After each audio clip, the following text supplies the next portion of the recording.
Cloister of the Knights.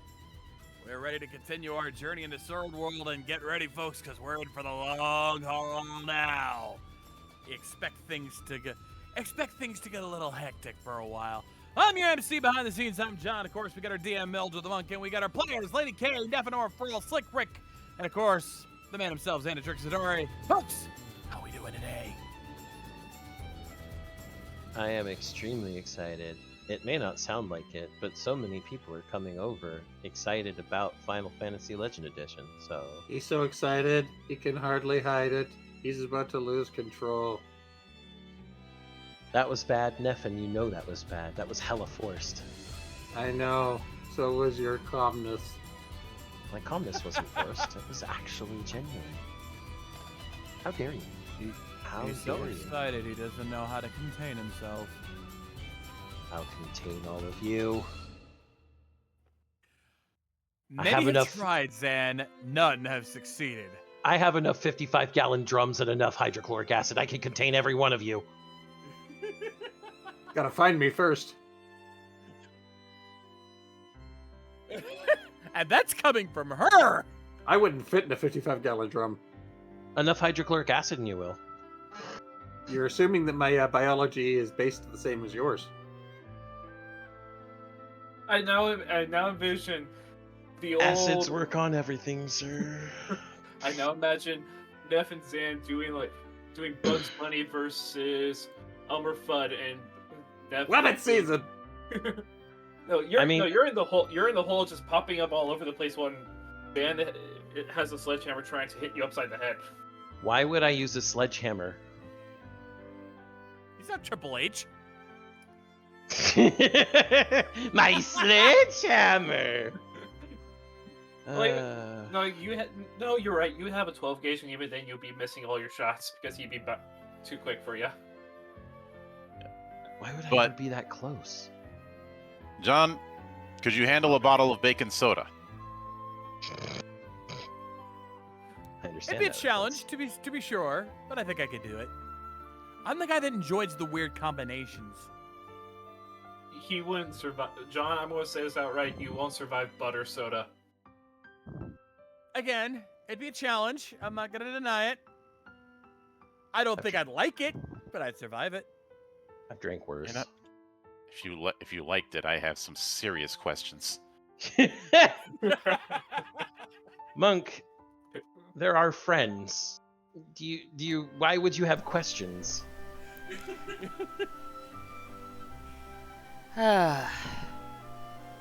Because there has to be something to keep us up at night. I sleep very well, thank you. I actually fall asleep in about a minute and a half, and that's it.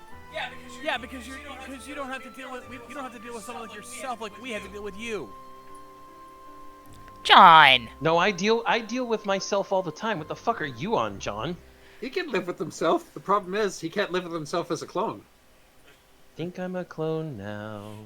There's always two of me just a hanging around. Zan, say the word and I'll smack the crap out of him. Because every clone is a hand-me-down. You know as well as I do that don't do shit to me anymore. Doesn't matter. That last statement was fairly rude. I don't mind his joke. What are you on? I deal with myself more than the rest of you do. All the time. I only make that joke because I know he'll handle it. But anyways, Rails. Rails. Yeah, the rails are in the game, not on the stream. Yeah. Obviously, I'm on a bit of Cloud 9 coming off of the public launch of our preview page for Legend Edition. We both are. I think the entire team is at this point, Monk. I mean, I had it all set to go. I was just waiting for the right time. It's just that because a certain person who's only tangentially involved has been radio silent for over a month, and other places were starting to get some attention, we decided to rip the Band-Aid off now rather than wait. Yep. For those of you who know, we're still in the editing process for the book. We're still editing the raw text documents, and once those are done, our good friends Matt and Nami will work on the PDF layout. Mm-hmm. It's all coming together, people. 3.5 years of hard fucking work. Yeah. And once it's done, I will be boasting. Yep. We both will, Monk. We both will. Especially towards certain folk. But that is another story. Now, getting to Sword World, we are finally arriving at the arc that I have been hinting at and lampshading since we started. I mean, it was kind of in the name, Aboard the Magic Railroad. And because of that, there's going to be a few changes in how some things work.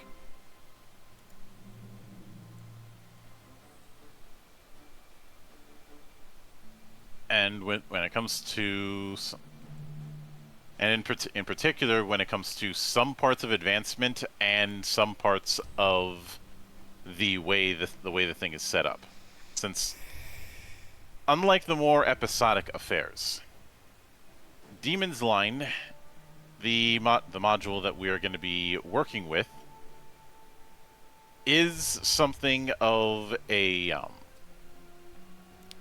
guess I'd call it a sandbox. I'd actually say it has a little bit in common with the kind of sandbox you would see coming out of the likes of Ubisoft, except, not shit.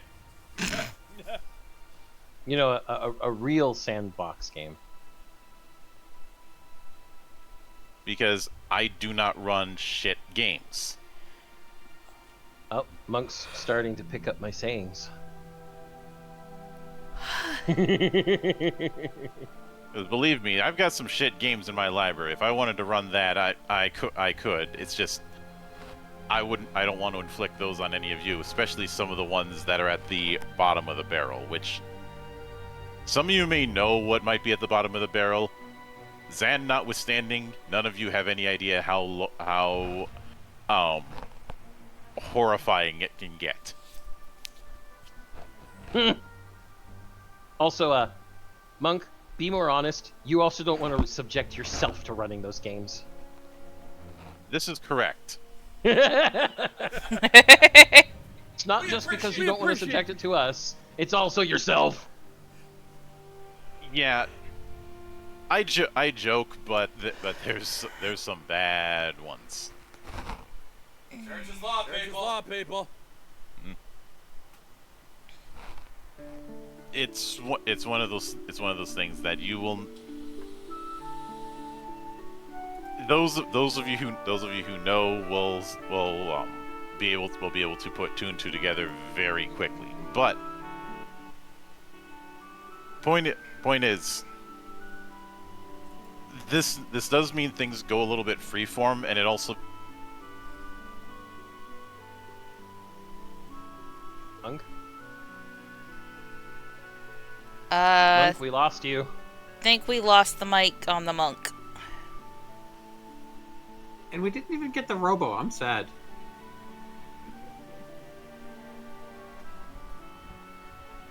Well, as the Rolling Stones so elegantly put it, you can't always get what you want. It's time now. Monk, you cut out for like a good 30 seconds there. Ah, god damn it. Second verse, same as the first. Gotta From the top. Hit this on you now, Monk, even though it's not your fault. That's on your audio equipment, not on you. Yeah, that's fine. But regardless, the last time we left off was when you all experienced your first encounter with a shallow abyss and escaped a island where a lot of people there were trapped in time. You know, for some of them, they'd only been stranded for a little while, but in reality, they had been there for hundreds of years. Mm-hmm. And shortly afterwards, you had found out that in the city of Kurtzholm, they are making a massive call for adventures. It's just that you had to head back to King's Fall first in order to get your reward for your last job. For escorting the ship, yeah. Because technically speaking, you have to go back to the guild hall where you got the job in the first place. You couldn't just go to one of the adventurers guild halls in Kurtzholm, because they didn't post the job. So, but you had found out that back in Kurtzholm they were making a massive call for adventurers, which once again you all find yourselves back on a magic train, and the magic trains are significantly larger than regular trains, because this is intended to be one of those cross-country kind of trains where you're going to be on there for a while. You know, something along the lines of the Transatlantic. Or the Orient Express. Is there going to be a murder? I don't think we're Agatha Christie. I'm more worried about Lovecraftian entities. I know that board game only just came out. I'm not running that anytime soon.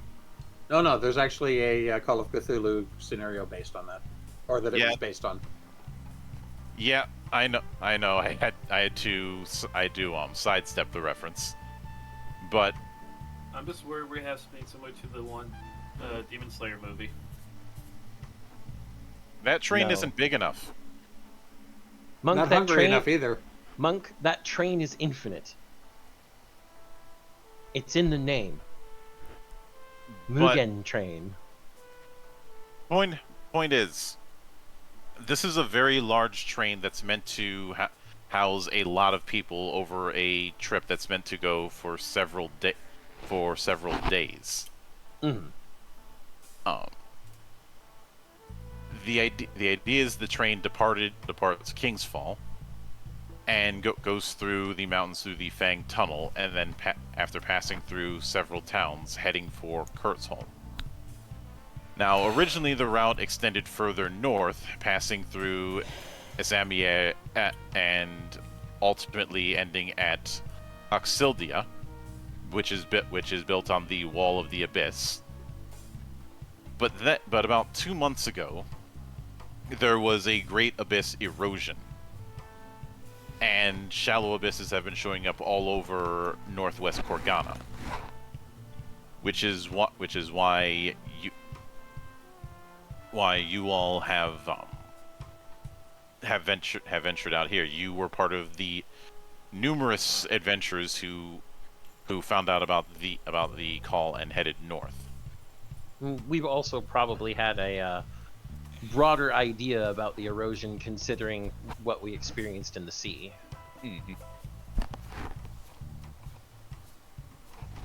And unfortunately, because of those shallow abysses, the Railroad Guild has made a rule that they are not going any further than Kurtzholm as far as northwest Korgana. Once they get to Kurtzholm, they go back, because it's no longer safe for magic trains to operate any further north. Since, while shallow abysses are similar to Sword Labyrinth in being pocket dimensions, They're also a good way for demons to come out into everywhere else.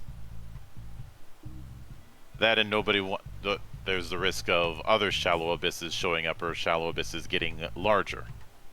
And nobody wants to be on a train with heavy equipment when you're dealing with that kind of stuff.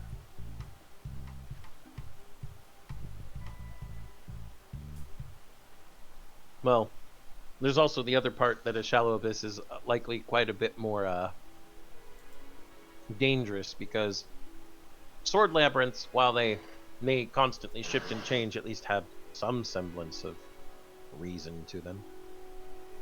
There are some consistent parts of a sword labyrinth. Now, no two sword labyrinths are going to be alike, but there are certain but within a given sword labyrinth, there are going to be some things that are going to be consistent. And fortunately for you all, the train that you're on, because it's a long distance one going between regions, that one's large enough that you do have your own bunks. Again, it's not like this is going to be just an afternoon train ride. It's going to be days. Mm-hmm. But as the train goes on, and especially as it gets closer to Kurt's home, suddenly the whole thing comes to a stop. And you look outside, you see a rainbow-colored band of light over the horizon.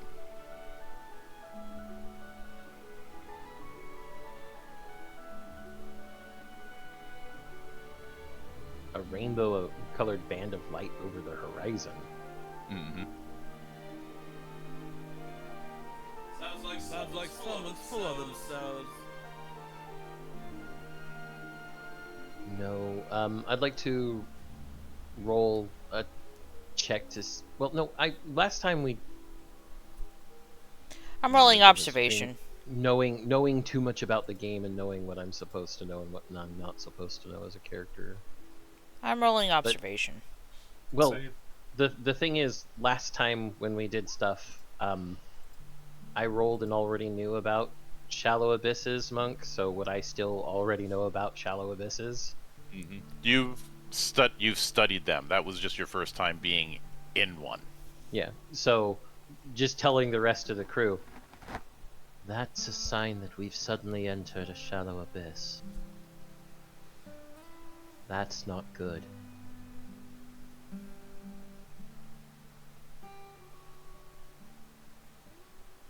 Well, shit.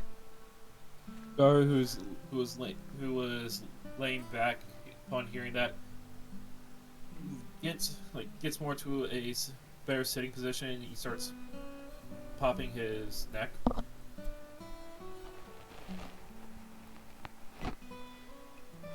Yeah. This is not a situation where we can take things lightly. But you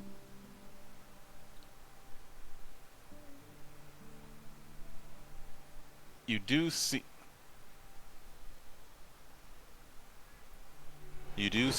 as you head out into the halls, you eventually find yourself interrupted when you hear a voice saying, "As I see it, you and I are the only ones who can fight." And as soon as you turn around, you see what looks like a Tien's woman with a spear in her hand. And introducing herself is, "I am Alexandra Petrovna Zakharina, knight and one of the wall guardians in the service of Duchess Ilchiana Shalakin. And who might you be? My name is Arya, and I seek ever greater challenges and glory.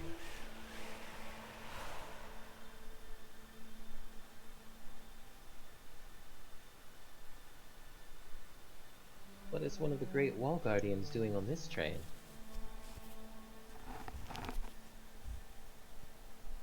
I would have That assumed. is I would have assumed you'd still be in Oxilda. I was heading back. Hmm.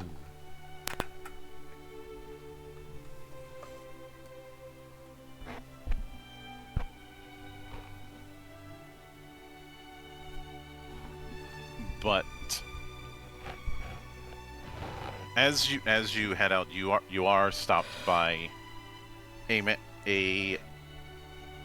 older looking man who's wearing a conductor's outfit. This would be one of the Railroad Guild representatives, who's asked you to clear the shallow, and if you do manage to clear the shadow, you will be compensated.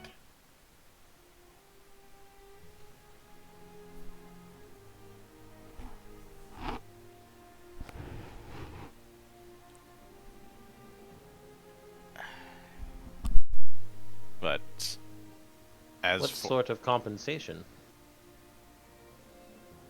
8,000 gamels.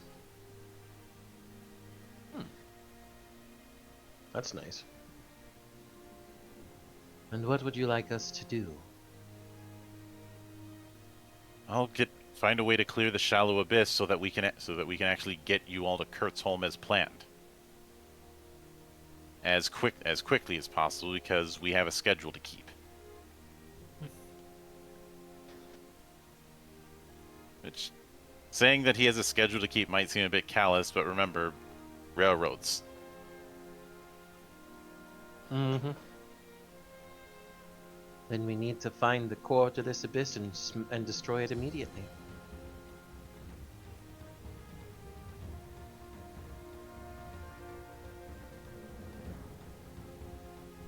That sounds like a plan to me. That. Can you say that again, Shauna? Eh? You barely came through on my end. Weird.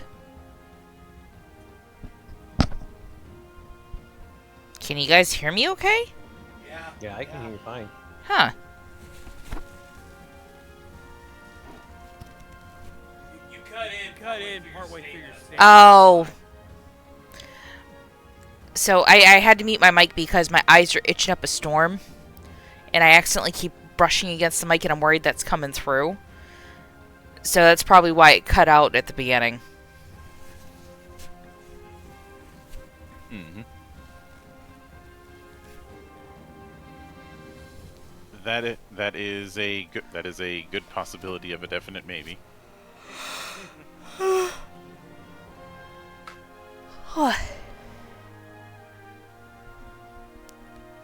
Speaking of filibuster for a second.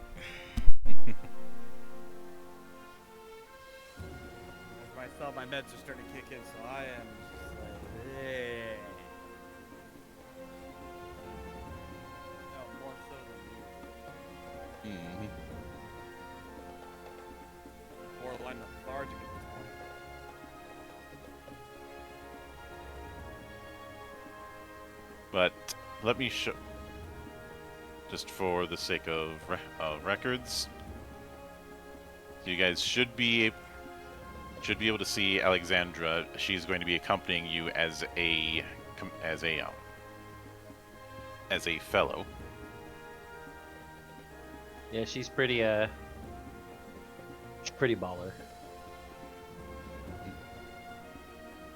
I got a goddess of death vibe from her.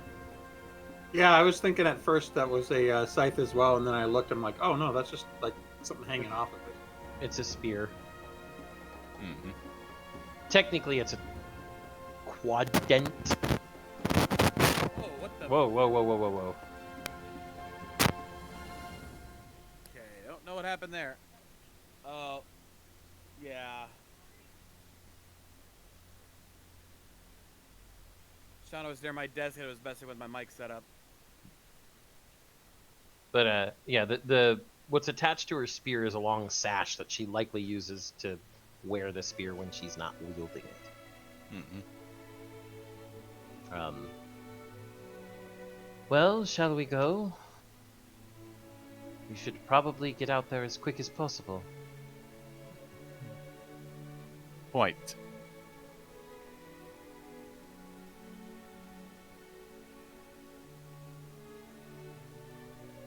So let's. And this is where things are going to get Tricky. well tricky for me because they did something a little unique when it comes to the shallow abysses in this particular system, which meant I had to do a hell of a lot more setup.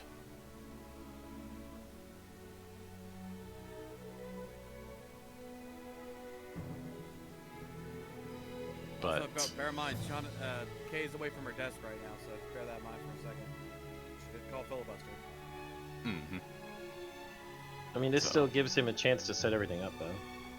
I know, just take it and warn, just be safe. Yep, so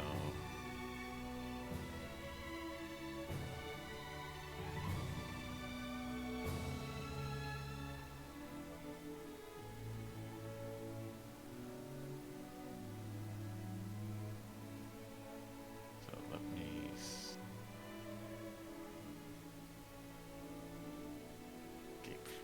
All right. I just had to make sure if I needed to set up a certain map. But as you venture out, right outside where the train has stopped, is a cave that leads to an underground passage. The hollows on the walls are covered in luminous white stones, making it so that it's well lit enough that you don't need any lighting or dark vision. But on the floor, you see a soldier lying on the floor, who says to Alexandra, "The demons are chasing the Duchess. Hurry up." All right, sorry about that. Alexandra noting, "It appears there's an underground passageway leading from Duchess Shalkin's residence in the outside of the capital. The Duchess used this passage to escape the city, which was nearly overrun by demons. Unfortunately, she was severely injured and lost her right leg in the process. After I distracted the demons at her house, I attempted to follow the Duchess, but arrived too late. I have regretted that missed opportunity for some time now, but if you're asking me to attempt it again, let's go."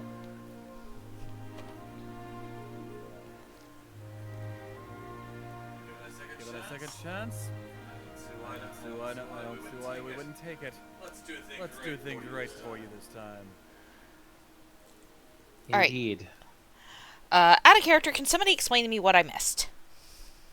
We just got off the train. We just got into a cave in an underground passage, found a bloodied soldier who told Lady Alexandra to follow the Duchess, and Alexandra just explained that the Duchess lost her leg when this happened.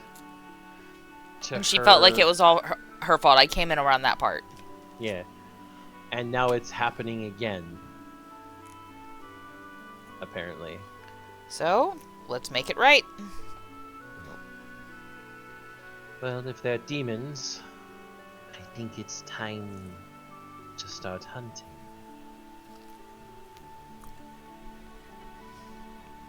So, we can go to the next wherever, I guess. Yep. As you continue along the passage, you come to a corner. On the wall in front of the right-angled passage, a reliefs of the sun god Taidan and the moon goddess Xian. Alexandra saying, "I don't remember this place, but her ladyship once said, 'When in trouble, go to the back side of the night.'" What does this have to do with anything? Immediately, I'm like, wait a minute. Back said the night. I'm gonna go ahead and look behind the moon goddess.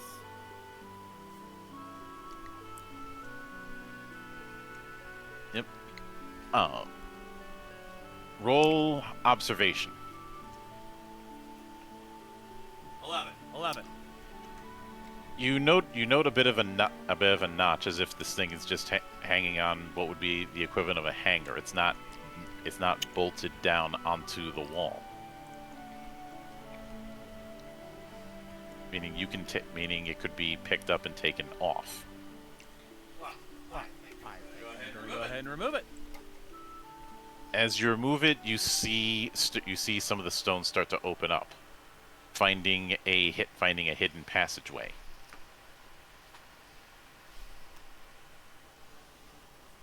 I believe this is what we're looking for. And after a short walk through this narrow passageway, you eventually arrive at a door. From behind the door, you hear angry shouts and sobs. Sounds like we don't have any time. Let's go through. Mm-hmm. I agree. Let's move. And prep the stone soldiers, because I get the feeling I'm gonna need them. Mm-hmm. Scar pulls out his tonfa, gets ready.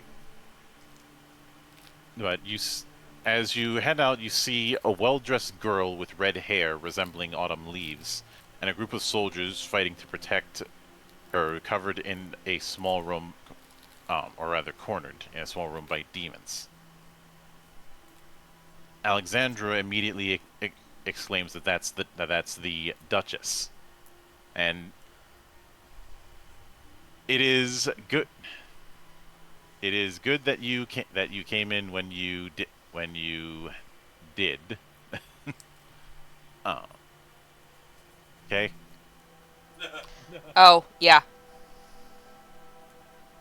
Because let me do a bit of finagling here.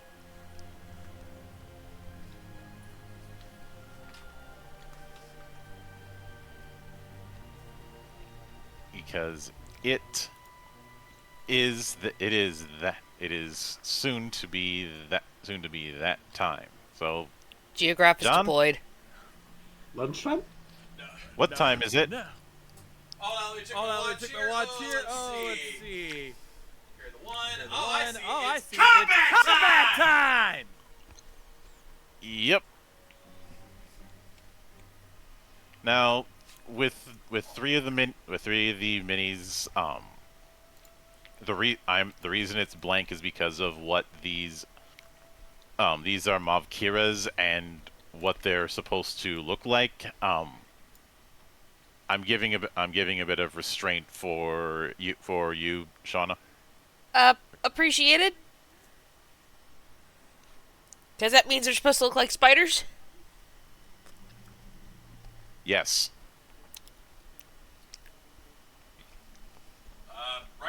Right now, I don't even see the battlefield. It literally is just a brown screen with a name.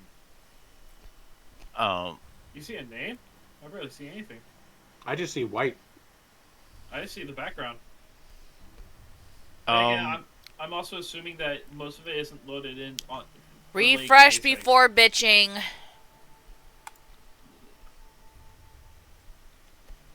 and once again, the Oh, there we are. There we go. That is the And rule of you- thumb here, gentlemen. You should know that. Well, I also assumed he didn't load parts of it on your behalf. Fair. The three blank things in the back. You know, we could always do like Satisfactory and turn them into cat pictures.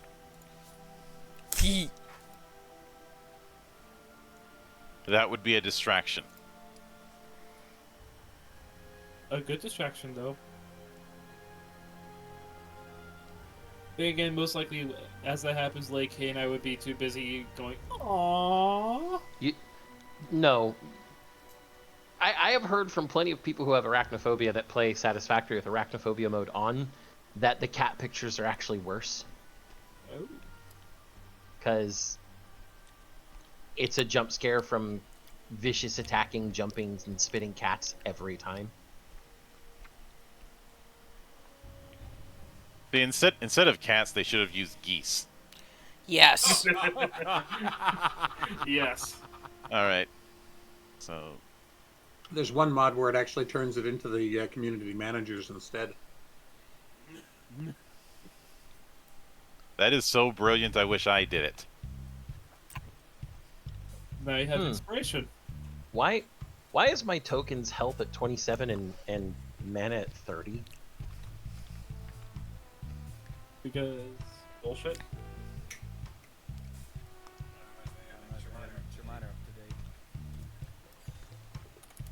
I don't Token know. is absolutely not what that is not me.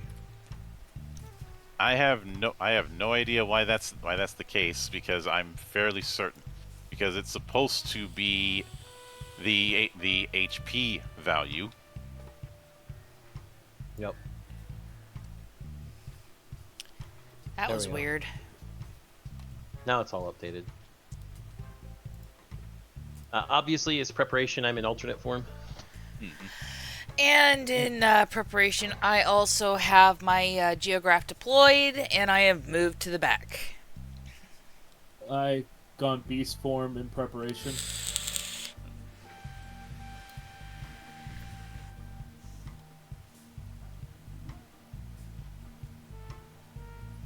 Also, before we get started, since we're in prep, I'm gonna go ahead and roll monster knowledge on our Yep. main guy there in the front. Same. I'm gonna roll monster knowledge on the people in the back. All right. I got a 17 for the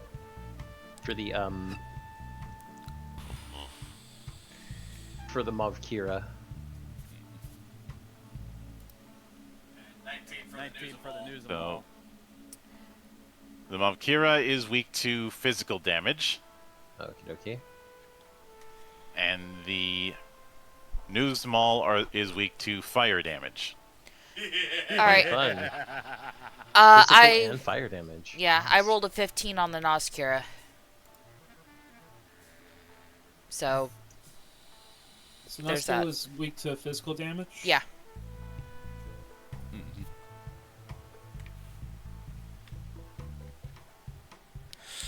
So we squash the spiders. Got it. Well, Okay. I can do that. I mean, I'd like to point out that the Nuzamal is squishier than the Mavkiras. You let me worry about that. But also,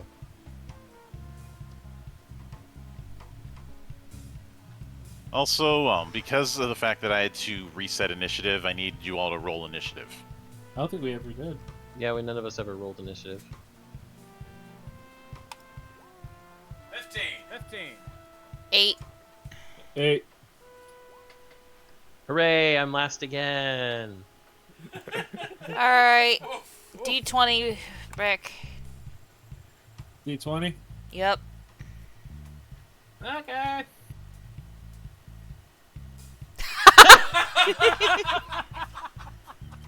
Hey, who's gonna get one? Who's gonna get one? No one. Damn.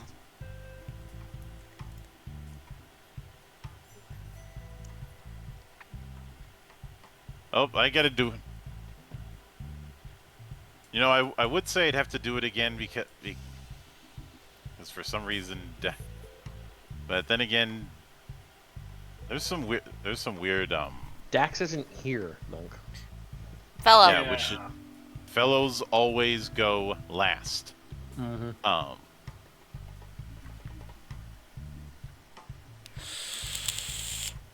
So I'm putting him.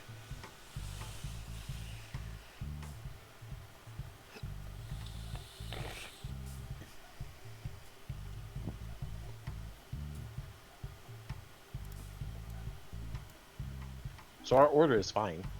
Yep. Yeah. I also think our party is going first, considering what Isabeau rolled. Yeah. Yeah, And Isabeau, you are up first. And let me guess, I get the extra action too? Let's see, you rolled 19. Let me... One... Yep, by a mile, you are going first. Alrighty then. We'll start off with a shotgun bullet, which will, hit all of them. So...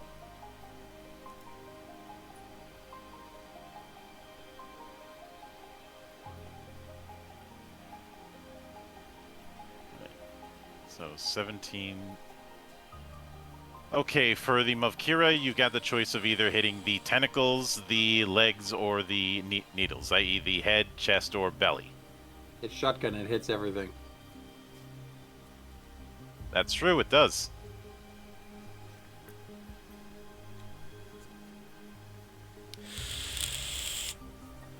And it is equally true that the token should have updated, and it didn't.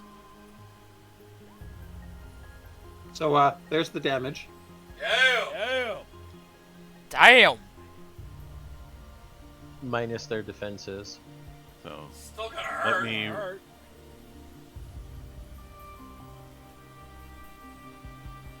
me... He changed it to show the healths for each of their sections. Mhm. God damn.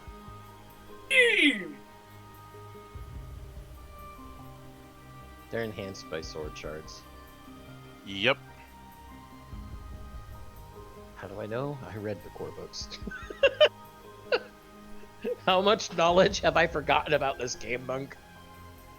Not how much do I remember, how much have I forgotten?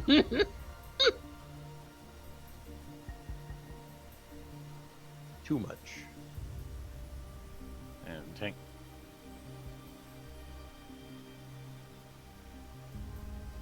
I just realized with the Mavkiras, there is their defense.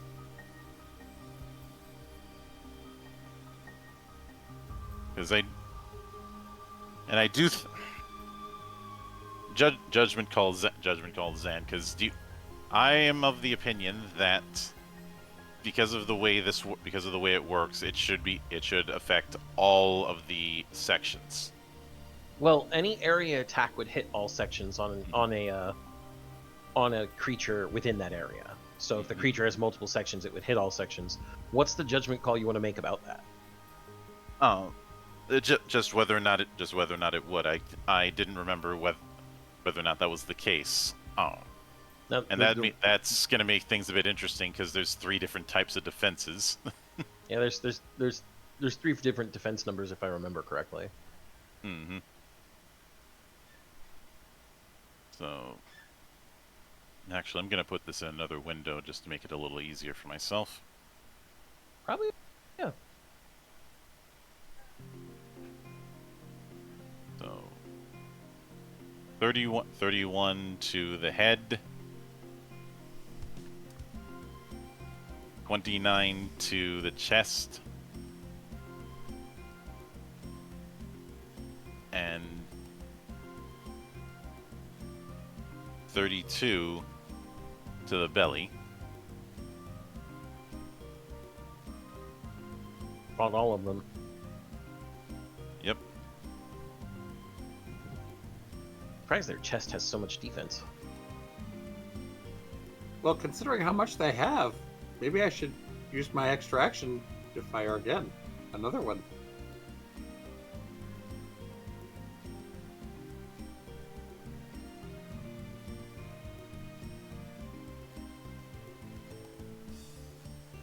I also think that if the Nuzamal isn't enhanced by sword shards, it's just going to die outright. Fine. I mean, the Nuzamal is weaker than the Movkiras. Nuzamals are lesser demons. Mm-hmm. And yeah, the Nuzamal is gone. God damn!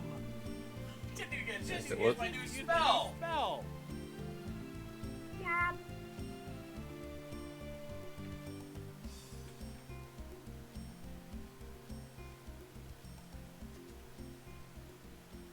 So, are you gonna roll again with Carnage?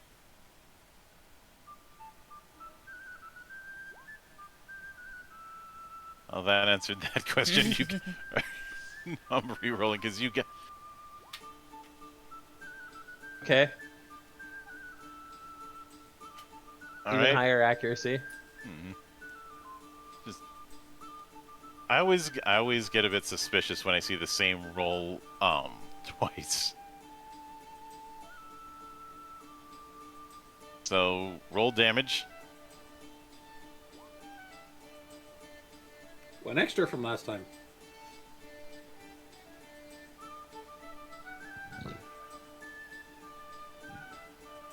I don't think I'll kill them, but I'll certainly make them weaker for everyone.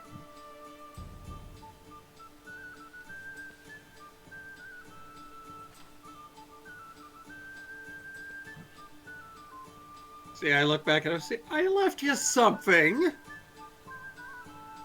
You're in the back row. Why would you look back at anyone? Sorry, look forward. Or to the side. Everything. Also, we all could be in the. They could be in the back row, but all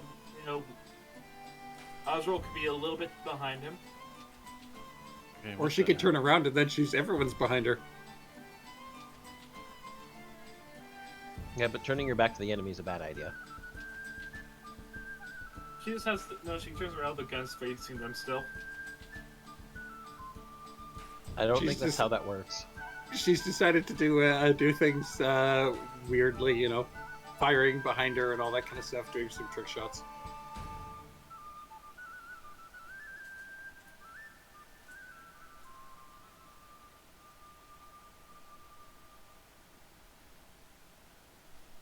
I don't know why it arranged them in that order. That's just a roll 20 quirk moving right on.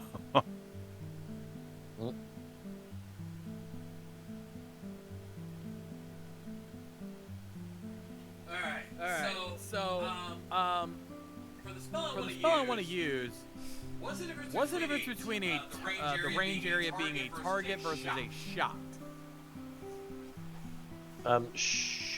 What's the spell that you want to use? Cremation. Okay, let me check here real quick. Let me check real quick. Now, I have to ask, Lady K, was that a big enough stomp? So, Yes. shot is just the way that the spell goes from you to a target. It means that if we were using anything above simplified combat, if there was an obstacle, you wouldn't be able to hit them. And if we were using anything besides simplified combat, and you're aiming from outside the skirmish area into the skirmish area, you could cause a stray shot, unless you have the combat feat targeting. Oh wait, which I do. So that you can't cause a stray shot. But even then, we're using simplified combat. Stray shots don't occur in this. Alright, so it doesn't really do. Regardless. For this You one, have targeting, so stray shots can't occur anyway. Yeah, well, it doesn't matter. I was just wondering the difference. Regardless, let's have a little fun. Who's up for a little roasted spider? Yeah. Gar's just off his side, grimaces in disgust before pulling out his magical bag of popcorn. So I look up at Arya. Sorry, Arya. It looks like I'll be the one bringing the heat this time. All of a sudden, you see the orbs on his hands go red, and instead of just being the normal glow, you see them go brighter and brighter until finally the flames just come out. And he brings the hands together, and you just see a giant flame flying out.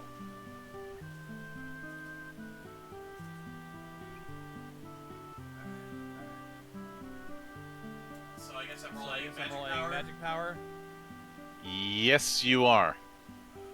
Alright. This would be against their willpower. 14. 14.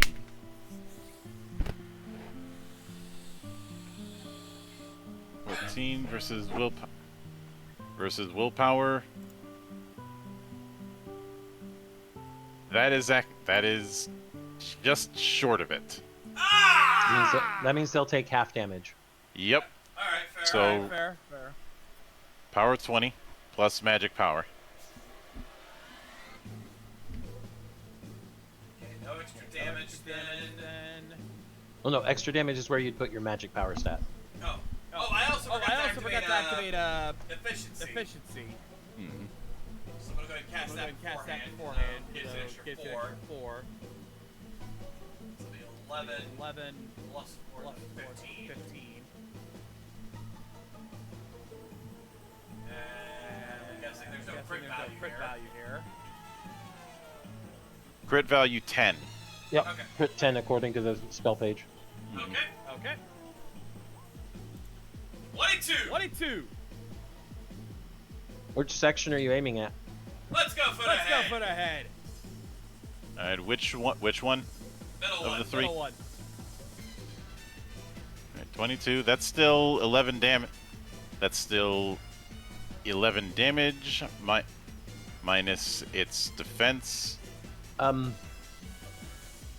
don't think. All it's, right, never I don't mind- Think it, never it mind takes defense. defenses. Yeah. So, roasted. And I believe now it is the turn. Now is the turn of your stone servants. Yep. Did Asrol activate any of his strategies? I activated one of my maneuvers. That's why I called efficiency. Mhm. Well, you know you can use any amount of minor actions in a turn at once, right? Oh. Oh.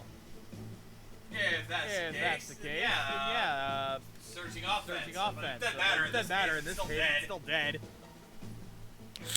Yeah, but it might help your golems. Fair enough. All right. What? Once again, I need to remind everybody, just so you all remember, you can use any amount of minor actions in your turn that you want to use, unless the minor action you are using specifically says it can only be used once around. Fair enough. Keep that in mind. All right, in that case, I will go ahead and roll attack. We'll start with the left one. Mhm. 11. What part is he aiming? Let's go for the body on this one. Chest or belly? Chest. Yeah, that's a miss. All right. And for the other one. Well, that's better. That is a hit. So roll damage.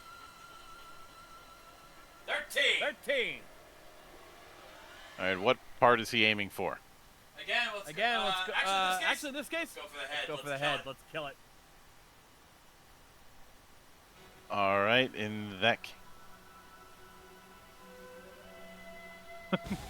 it does just the right amount of damage to bring it to perfectly 0.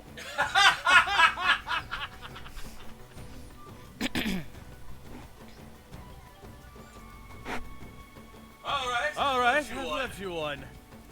Finish it.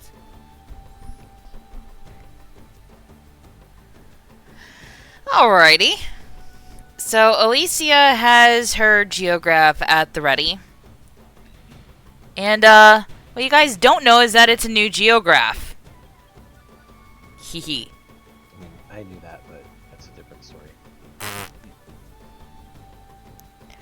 That being said, let me just take a quick look at something before I do anything else.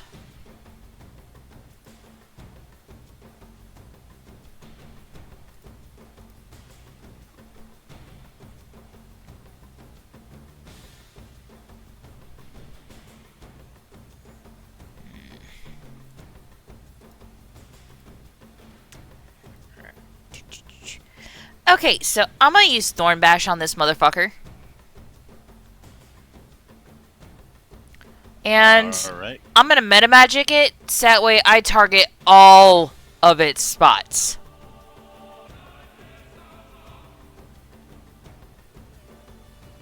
Geez, with a beating that hard, I may have to increase the age rating of this series. No, this is cathartic. No, this is just her being cathartic because it's a spider. Yes. A demon spider. Yes. So, that's going to be 15 MP for a Thorn Bash times 3.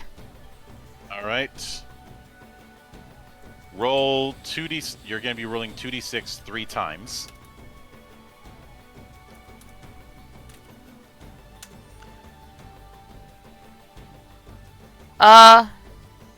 Oh god.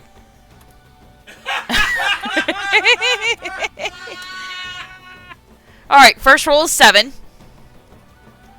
All right, that is 7 plus magic power. Magic power is 14, so 21. Mm-hmm. Minus defense. No. Oh. Wait, is it physical damage? Thorn Bash. Yeah, then probably. But even Yeah, it then- is. It specifically states determine the physical damage dealt to the target. Well, and Alright. Roll number 2 is 9 plus 14 is 23. And roll number 3 is going to be 18 total.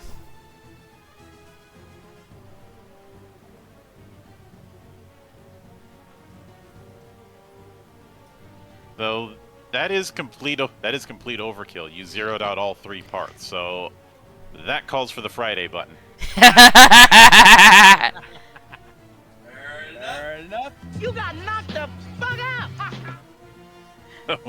And all everybody sees is just Alicia with her eyes practically white from fear, holding her staff out and just swinging it up and down, screaming at the top of her lungs.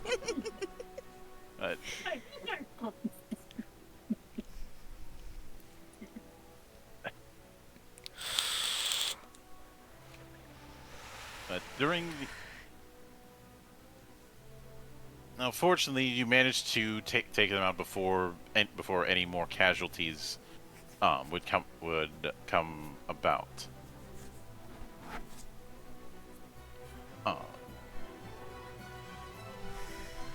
Fire walks over to Now- Alicia and puts a hand on her shoulder. It's okay, young one.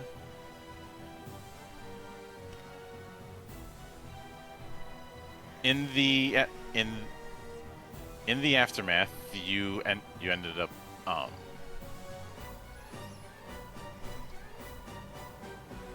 gaining 3 stars. I'll explain the stars things later. That's more of a meta thing, but I'll get to that.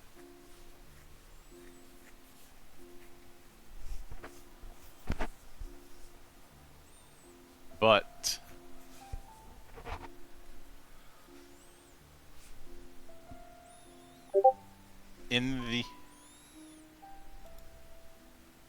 you also gain gained a few more things, but before that,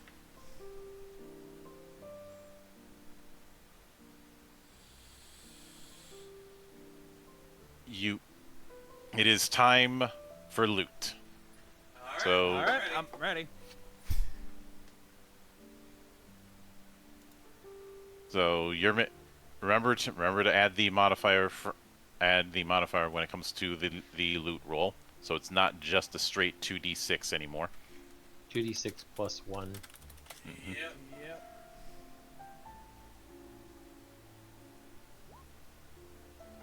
12. All right, that's you managed to extract it from the first of Kira. You managed to extract the poison stinger that it had and its sac. You also extracted demon blood. Yep. And those are cards for coops, right? Yep. Yep. So that's 2 red A's. I'm sure I appreciate that. Next. Mhm. 8. 8.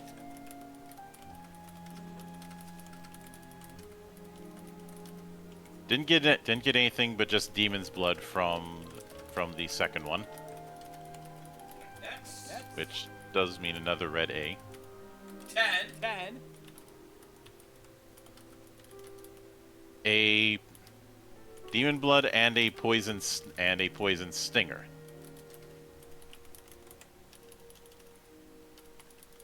And finally, for our other guy, 11. 11. Got some good rolls on that one. All right, let me. So for the Nuzumal, two vials worth of containers worth of demon's blood.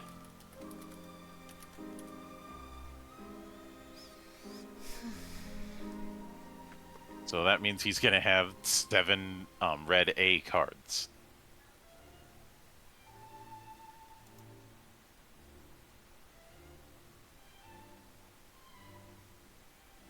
But as you emerge from the passageway and climb to the top of the hill, you're greeted with a sight: a city engulfed in flames, laying in ruin under a red sunset. Alexandria saying, "That is Crucia, the capital of the kingdom of Asilmarant, a city destroyed over 3,000 years ago. We lived What? and died in the last days of the magic civilization period, fighting against the demons. We are memories trapped in the abyss, so to speak. Therefore, we can only live in the shallow abyss. There must be others like us, trapped in the abyss, wall guardians who fought against demons in the past and disappeared. But if you continue to fight against demons, you will meet us again. Wear our relics and challenge the shallow, and we will aid you." She then hands Arya a amulet. "Take this with you. If you wear this amulet, you can summon me in the shallow, but only in the shallows created by the memories of the wall guardians." She then hands you Lapis Lazulai's amulet. So add that into your into your setup. Yep. It is in my items at this point.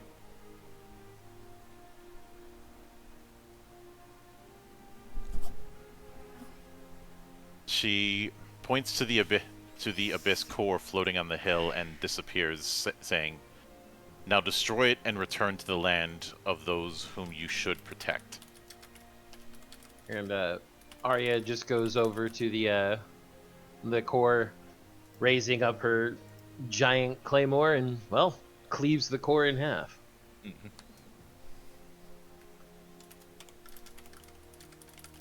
As it's destroyed, a meadow where the magic train used to run can be seen beyond the rift. The tracks in the shallow and the real world become connected, and as you board the magic train, you manage to escape the shallow abyss. But since you destroyed that thing,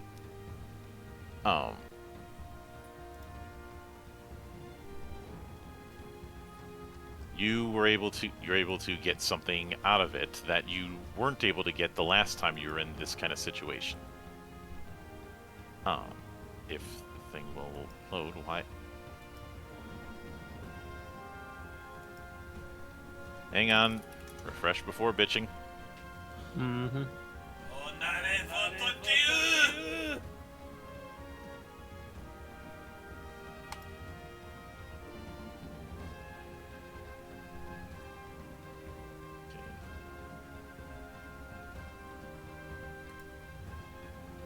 Alright, I've refreshed and I'm bitching. Yeah. You managed to find 3 abyss shards. Got it.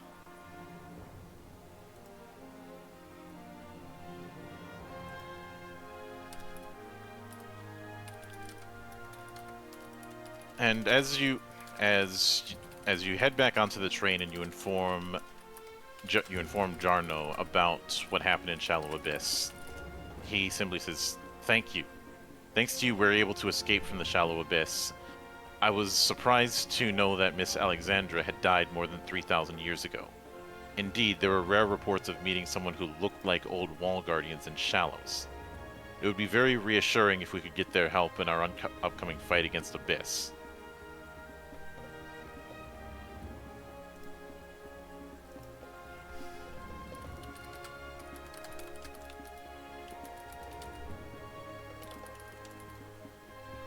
And he does pay out. So I'm going to be adding the 8,000 to the total once I tally that up at the end. Yep. He also awards three more stars, bringing it to a total of 6. And after a bit of emergency repairs, the train starts moving again and arrives at the Kurtzholm station. At that station, you depart with Jarno and make for the city of Kurtzholm.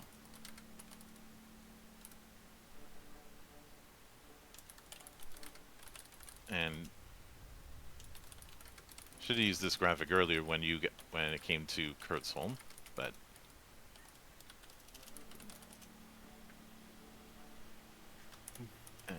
hang on, let me get rid of that grid. I thought I got rid of the grid already, but apparently not. There you go. There's a good representative image for the city, for the kind of city Kurtzholm is. Obviously, there's no full map of it. That's not the point. But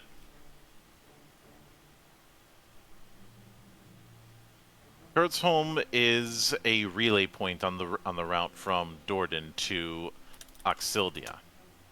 Built on the Wall of the Abyss, it is home to the largest railroad guild in the region.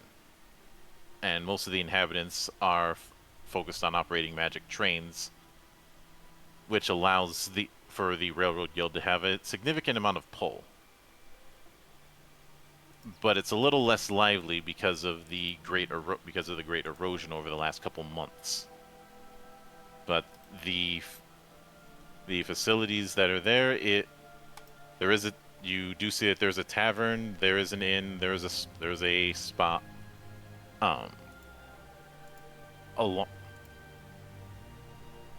This is one of the few places that's going to have the full range of things.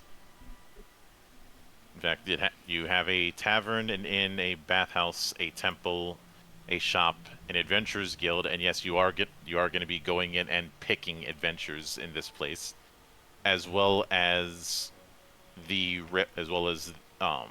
railroad guild, which does have train routes.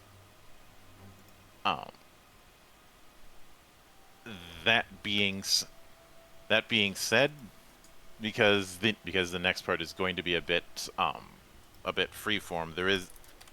I know there's the whole don't split the party, but in these kind of towns, this is where that would be important. Arya definitely thinks we don't have enough information. She's going to the tavern. Mm-hmm. Alicia's going with her.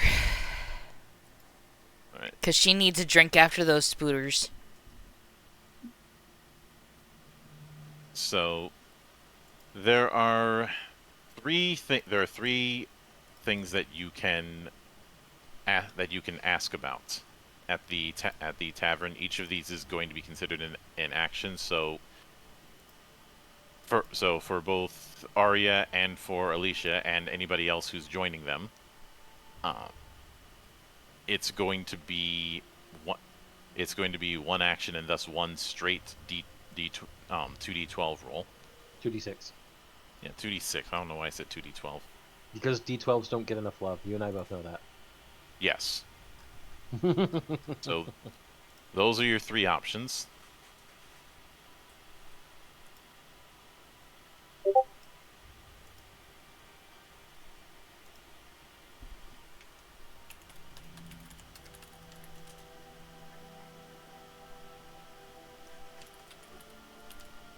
So, Arya wants to ask about wall guardians because we've already encountered one. Knowing more about what we might encounter in the abysses is going to be very useful. And if going by the city actions, rolling a 9 means I can spend 1d times 50 gamels to get that information. So I'll go ahead and roll 1d, and I only have to spend 50 gamels. Okay, so I'm going to spend 50 gamels to get information on wall guardians, monk. Yep.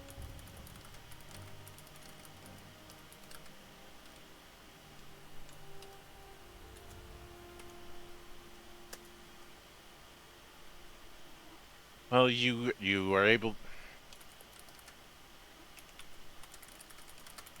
of the there are you do hear a bit about them. The wall guardians were certainly no slouches when it came to fighting against demons. After all, they were doing so at the height of the magic civilization era. And in fact, some of them were doing it as far as during the Magic Civilization era or the early Magitech Civilization era. Some of them even being active wall guardians during the time of the Diabolic Triumph. But there are 5 names that you do keep hearing quite a bit about: Black Wolf Alexandra, Hero Killer Katia Rosa, Princess of Deprivation Nanali, Indomitable Goliath Tautomi, and Fatal Shot Zai.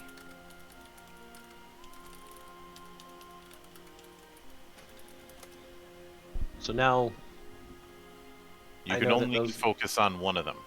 Mhm. We already met Alexandra. Mhm. We already know about her from encountering her. You know, we knew she was the night escort for that Duchess. And she gave us the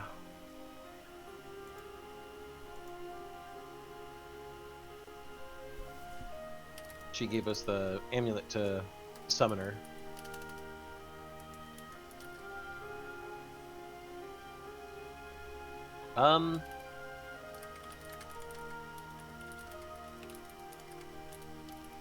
You know,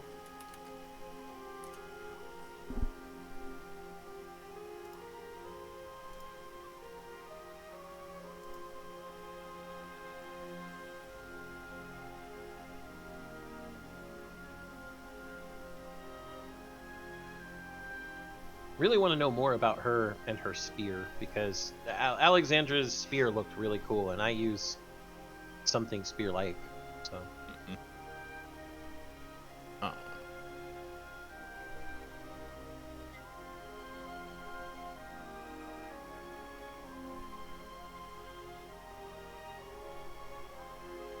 well, hang on, I had to fix something. I had to fix one small thing. Mhm. After a bit of talking about you do and going through some of the old records, this is what you do find out. Black Wolf Alexandra, real name Alexandra Petrova Zakharna, was a woman with long light gold hair and dull silver eyes, a legendary hero who defeated many demons with her beloved Muraka, the frostbite magic spear. It is known that a huge black wolf named Lapis always accompanied her, hence her nickname Black Wolf Alexandra. She's a first generation Tien's. I'll have you go and you should know. You as a character should know what a Tien's is, even though up until this point you'd never seen one. Yeah. Because unless the mark is shown, it's hard to tell a Tien's from a normal human. Mhm. Created after the advent of Abyss, and was raised as a knight escort for the Duchess. Back when the Kingdom of Asilmarat was still a thing. The kingdom was destroyed by a massive attack by demons. After that, she continued to fight against demons for several years, protecting Ilchana, but when Ilchana was killed in a battle, she vowed to return to her country and volunteered to become a wall guardian. As a wall guardian, she defeated many demons, but in the end, she was eventually defeated in battle by the same one who killed Ilchania. Her corpse is said to be hidden somewhere by Black Wolf Lapis. The spear was supposedly inherited by an adventurer based in Reynes, who's said to have long since retired from adventuring. If they're retired from adventuring, perhaps that spear can find a new and worthy owner. So, just in case that wasn't obvious to everybody else, Arya now has a secondary mission in her head of, when we get to Reynes, I need to find that spear. or at least find whoever has it. Yeah. Fun stuff.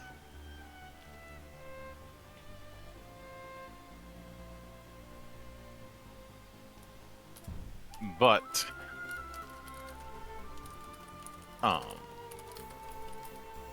Alicia, I believe you had something in mind you were going to be investigating. I was gonna Or, get a of these drink. 3 options. Well, obviously getting a drink, but are you going to be gathering information? I will attempt to do as much as I'm knocking back ales. Well, knocking back ales is part of info gathering. Yep. So, if you look in the I'm looking at the city actions now. Mm-hmm. Well, let me show you guys this handout, so you can kind of see what I In the tavern. Mm-hmm. While she's doing that, Zan, would you mind stepping away from character for a moment to give the skinny on a Tienz? Oh, yeah. Sure. Give me just 1 second. The Tiens are a created race. They were created by trying to infuse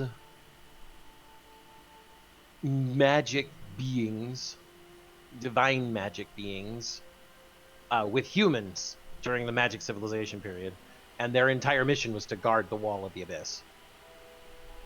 They have gemstones all over their bodies somewhere. It depends on how it manifests. But they don't live very long. They can, however, go into suspended animation, during which they don't age. You just have to put MP into the jewels on them to wake them back up again.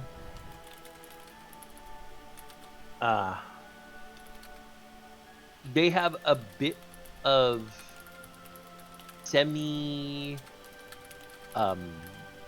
telepathy with their friends, at the very least, I guess is the best way to put it. But they were, like I said, their entire thing is during the magic civilization, not the Magitech civilization that came after, the magic civilization, the ancient magic civilization. People were like, humans, divine beings from the gods, smush them together to make a magical being that will guard against the abyss. Which can be a little, what's the best word here? It can seem a little like weird human experimentation, but the TNs didn't mind, apparently. They can read and speak demonic, though, because, well, they're meant to fight demons.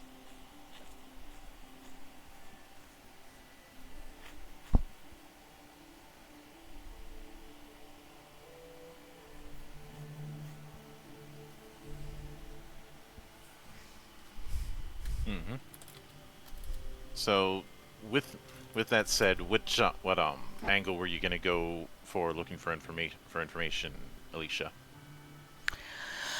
Seeing as how we've already gotten information on past wall guardians, I am going to go for basic information.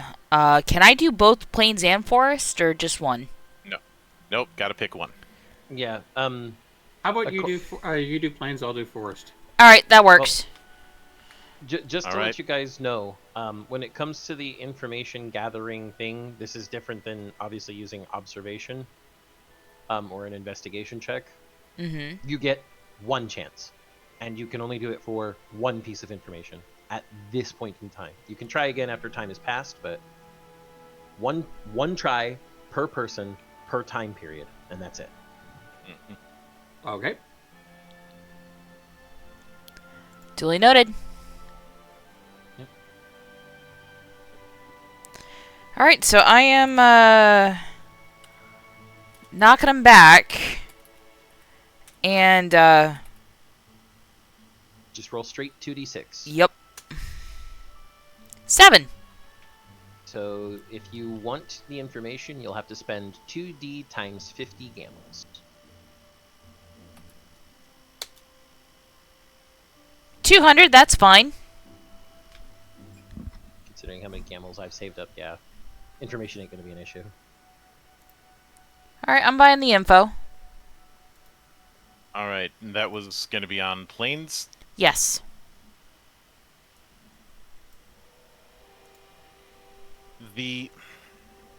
Within the plains there is there's a sword enhanced monster known as a Petro Viper.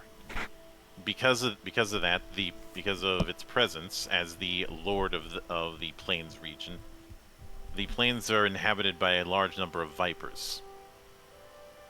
After the Abyss erosion, Kurtzholm's garrison set up a camp on the plains to monitor the movements of demons and monsters. There is also a shrine of Guiding Star Haurla in the plains, but it is now uninhabited since the priests escaped it after the Great Abyss erosion. It's rumored that the shrine contained ancient secrets of Haurla. However, there's a shallow abyss in those plains where the shrine's located.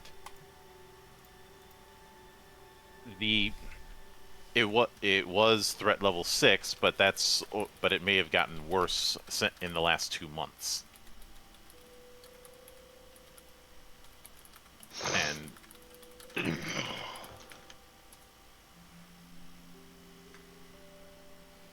hold on. And as far as Haurla, and this is the case of player and character knowledge because this would be basic knowledge. Haurla is the sister goddess to Eve, the shield against the abyss.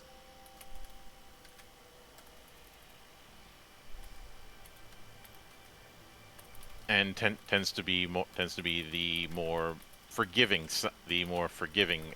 side opposing Eve.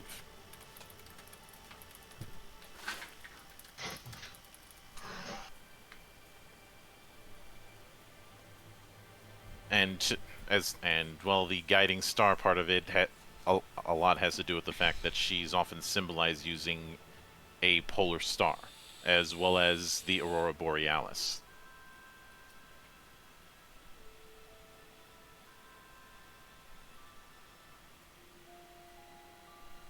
But now, Neff, I believe you said you were going to try and do basic information on Forest. I did. 1 second. 5. So you'd have to spend 2d times 100 gambles to get the information. What the hell?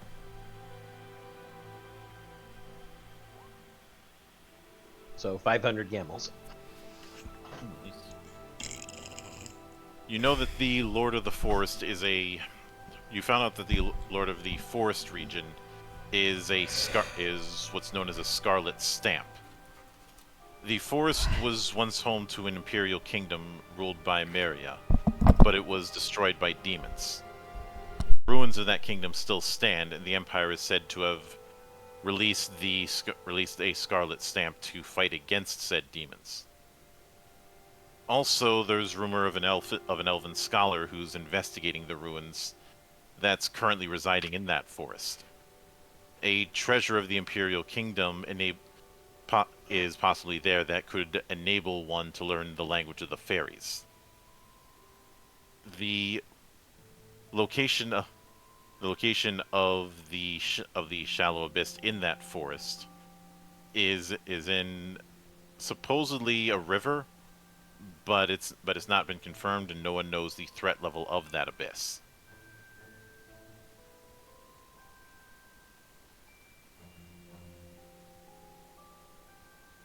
So that's a be very careful if we do decide to go that way.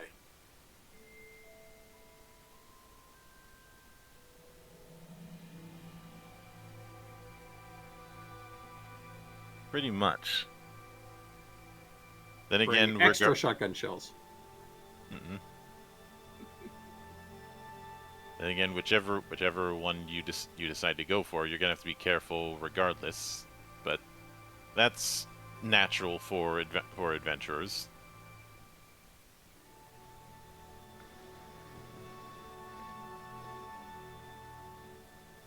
But as far as the facilities, was there any other actions that anyone else wanted to take?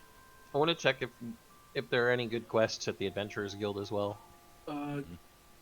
Gomda is going. You're not Gomda. You're Garu.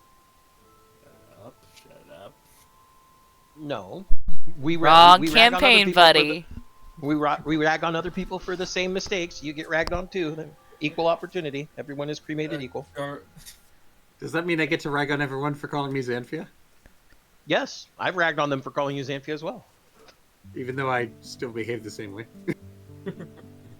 Gar is going to head over to the local inn.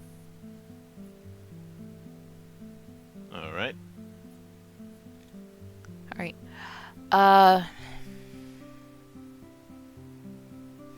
And it sounded like Arya was gonna head to the Adventurers Guild.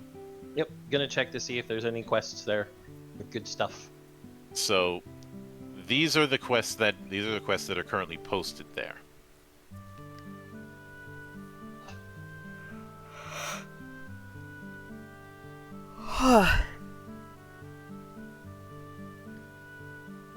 I mean,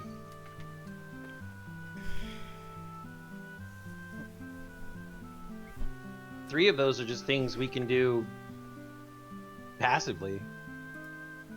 Well, the thing about the quest is that there's no limit to how many you can accept.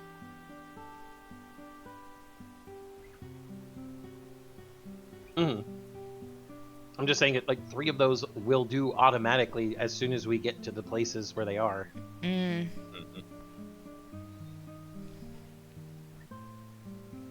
So what you're thinking of taking the whole batch? Well, first I'd want to consult with everybody. So I call at the very least I call Alicia and Isabeau over, since they also were in the tavern with me and I heard them talking about other stuff. And Yes, definitely share info. Yep. So Arya first points out, these first three, we're just delivering letters to other adventurers guilds. We're going to go to those cities anyway, since we're going across this place trying to solve this whole erosion thing. And then I point out the last one, I'm like, but this one here about preserved food. Who are we delivering food to, Monk? Wait, hold on, no, you have a... Let me check the dossier on Kurzholm. No, that still just says transport of preserved food. Who are we transporting preserved food to?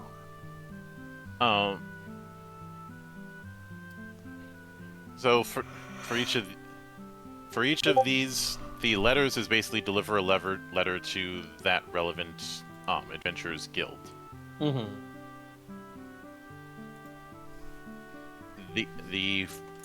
The last one, transport of preserved food, is to deliver food to an elven man named Philic, who's a scholar investigating the forest ruins.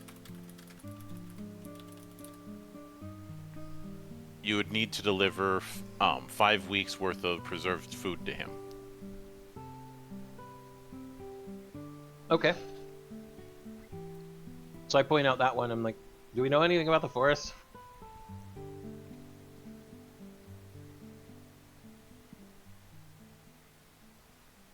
Oh, there is what was mentioned earlier. But did anyone tell me that? Weren't you sitting there with us when we got the info? We were all talking to different people, having different conversations, focusing on our own. So you'll So the- you'll catch up on that later. Like, does someone tell me the information they got about the forest? Isabeau. Yes, I said I shared the information. Okay. Then... So we know about an elf scholar that's possibly in there, and might also be searching for a treasure that enables someone to understand things. So, do we want to do that one and go to the forest as well? Yes, no, maybe so? Alicia hugs Arya's shin. Goes, why the fuck not? Looking down at the clearly drunk Tabit, Arya bends down, scoops her up from under her armpits, and holds her at face level and goes, "You are very lucky that I like you. It is not a good idea to touch my face without permission." I you said are shin. also- The chin is part of the face. Shin, her Shin. leg. Sounded like you said chin. I said shin. Yes, I know, but you slurred it. Well, she is drunk. This is true. But anyway, you're very lucky. Very lucky that I like you. And then very I know. awkwardly, Arya brings her in, gives her a hug, two very perfunctory pats on the back, and sets her back on the ground. Arya doesn't know how to express affection very well. We'll just put it that way. So we'll take all the quests, Monk. All of the quests. And in preparation for that quest, I also go and purchase, 5 additional weeks worth of preserved food, which, if I remember correctly, is like not very expensive. That should be 500 gemels. Something like that. Um, Alicia's probably gonna get dragged to the temple to remove her drunkenness. yes, it takes only a few minutes to do that. It takes longer to deal with the lecture about her drunkenness. Mm-hmm. Especially since I'd imagine being smaller than everybody else, Alicia has the least tolerance. Oh, without a doubt. Oh yeah, a week is just 50 camels, so it's 250 camels for 5 weeks of preserved food. 5 weeks preserved food for Philic. And Okay. I am adding the.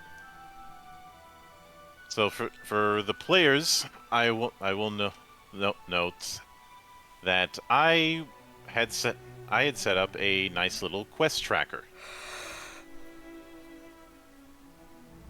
So that I know that when a quest is completed, but just because you complete it doesn't mean you automatically get the money for it. You have to report it. Yeah, I mean, we'd have to go back to an adventurer's guild somewhere. Mm-hmm. Yep. Now, all but the last one can be with some quests you can the place that you get it and the place that you report it isn't as important. The transport of preserved food is the exception in this case. So we'll have to come back to Kurtzholm? Yes. Okay. If you guys see on the map, I'm using that objective marker from Emberwind again as a representative token for the different areas, or rather the area that you're in. Yeah. We're in Kurtzholm. Mm-hmm. So I assume we're going to go to the forest. You are here. Yeah. Yep. I assume we're eventually going to go to the forest. It's such a shame that Coops isn't here. Considering that this relic that is possibly here could be very beneficial to him. I think he technically already speaks fairy, being a fairy tamer. He speaks Sylvan because he already speaks Sylvan because he's a elf. Yeah, fair. So let me move you guys onto the forest map. Okay.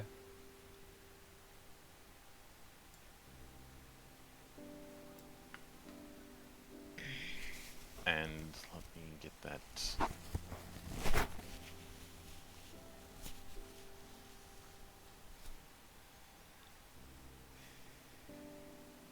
And once again, I'm dealing with this grid problem because that's going to be an issue.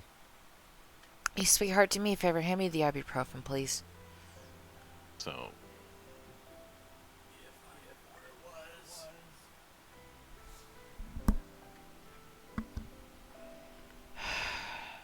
that is where you guys are starting. And let me show you a visual for the forest. Pretty. Boo boo doo boo boo boo. Anyone else feel like doing a parody of Midsummer Night's Dream? No, Let's but not and say we didn't. Yeah, exactly. But I do feel like there should be a soundtrack for this forest, and it is a soundtrack that has been stuck in my head for years, ever since I played it on the SNES. Which one's that? It's from Secret of Mana. Ba da da da da da da da da da da da da da da da da. Anybody who's played Secret of Mana knows that music.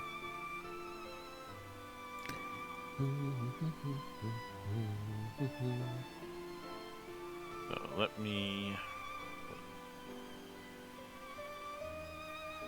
Yeah, I was hoping it would have been on here, but it's not. I think that No. one... Because I wanted to go with I didn't want to go with the most blatantly obvious stuff.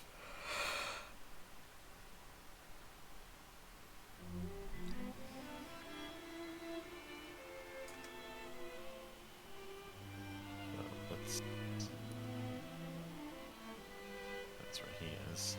So there are obviously two routes that can be taken, and this is where the turn order for these kind of places comes in.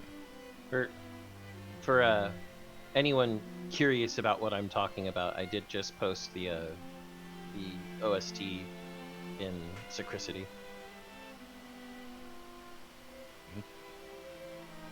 I love this song. It's peaceful. But obviously, you guys can see the area that you're in, and remember, it's a case of moving one zone at a time is part of the movement phase.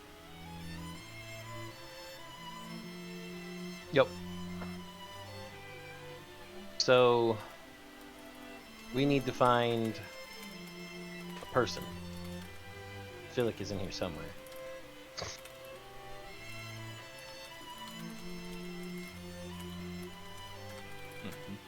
So you can either move to the north or to the east.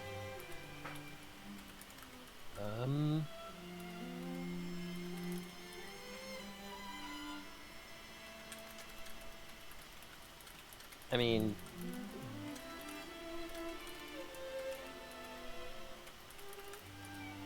Can we see what's in those directions from here at all? It's just forest upon more forest. Okay. Figured I'd ask if there was anything that we could see through the trees at all, but meeny, Garu's just going. Garu. east, Yeah, I'd say. that's what I was gonna say. I just did eeny, meeny, miny, mo. Actually, Literally just did eeny, meeny, miny, mo. Monk, on the map, the dark gray, is that water? Yes. Yep. Okay. But you can see the kanji for river right there. But the spot that you're in is a dense forest filled with a stifling green smell. On the north side, a river flows from east to west with a stone upper arch bridge, which is quite dilapidated and collapsed in some places. That's what we see in Area 1. Mm-hmm. Yeah.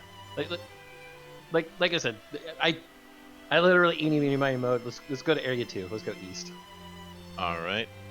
I was like, yo, eeny, meeny, miny, mo. Which you managed to find ruins of an imperial palace here. The ruins are buried within a dense forest. Stone paths, a broken fountain, and the rubble of a burnt-out pavilion are scattered amongst the grass and trees, bearing witness to the area's former glory. On the north side of the forest, a large river flows, and the remains of a stone bridge can still be seen along its shore.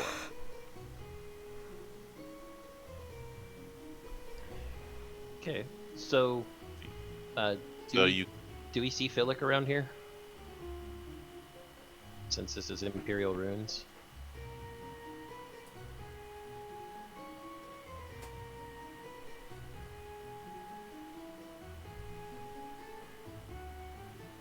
Let me see. Observation roll? Yeah.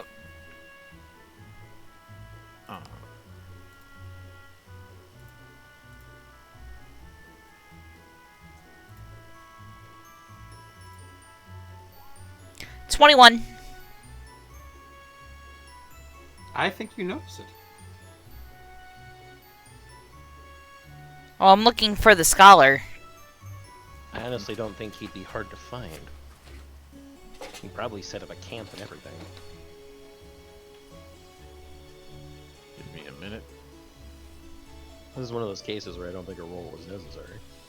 But that's just me. We just like rolling, okay? But not everything needs to be rolled for. I mean, I even asked. We like rolling. Rolling, rolling, rolling, rolling. What?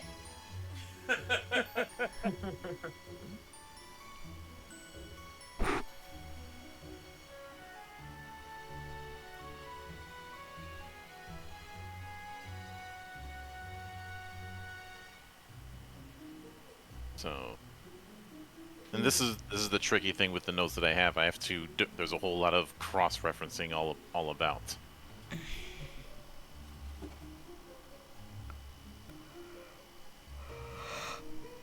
I mean, you could also always reference the actual Demon's Line book if you need to, Mo. Even with that, there's still a whole lot of cross-referencing. I know. But you do find him.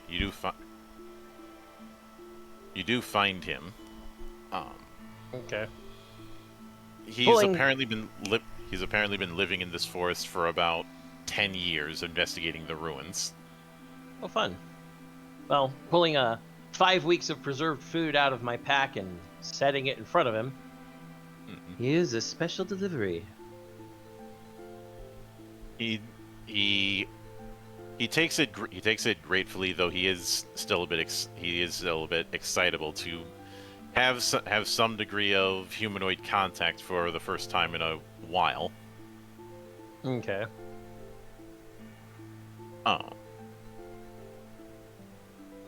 So I'm going to mark that one as achieved.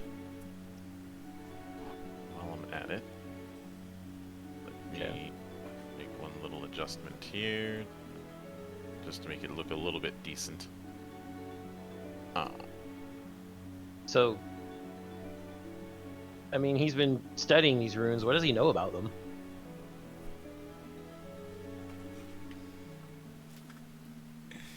He is willing to give a bit of info, saying the ruins of the forest are the capital of the Imperial Kingdom of Pelopania, which flourished in the early Magitech civilization period and was destroyed by demons.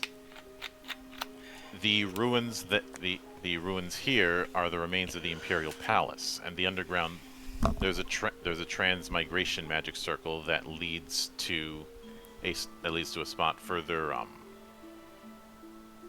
further north into the forest. A sanctuary, but it can't be used right now because magic power isn't supplied. In that sanctuary is probably where the shallow abyss is. But since no one's been in there for a while, it hasn't been confirmed. And even worse, it's a sandbar, and if you and because of that, you can't get there by boat. You can't get there by sky because of the wards that protect it. The only way to get there would be the transmigration circle.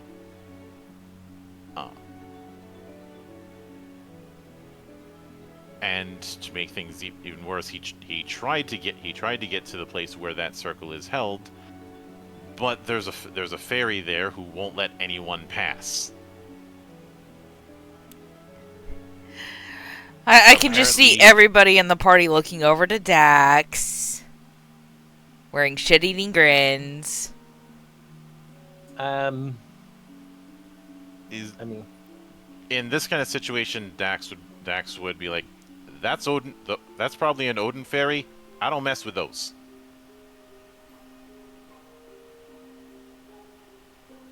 or if we're gonna imitate the way Coops talks, I don't fucks with that. The only thing that will allow one to pass, according to that fairy, is a relic of the Imperial family. He says, I don't have one, but there may be an antique dealer in Paluque that has one. But I do have a favor. A favor? The fairy there is a very powerful sylph in what is known as the Wind Tower, which is in the eastern forest. In the northern forest, there is a water tower. And I assume that there'd be a water fairy there as well. Yeah. What of the other elements? There was an earth tower and a fire tower in this forest, but both of them were destroyed. Then would we have enough magic to even activate the circle with just 2 towers?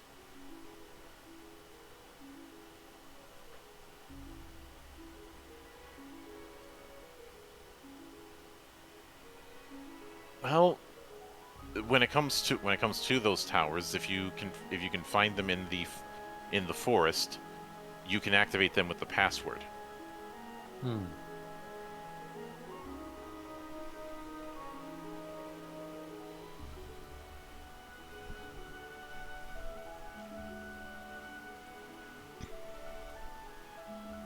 And you see him jotting down in a notebook.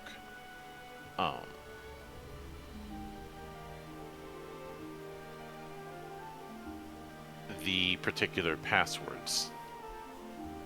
because after all, he's been studying these ruins for 10 years. Mhm.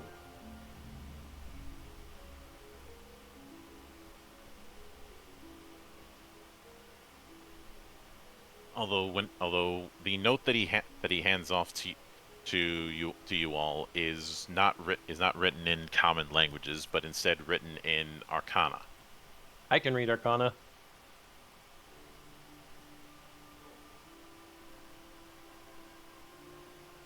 So I posted it in the Cloister chat.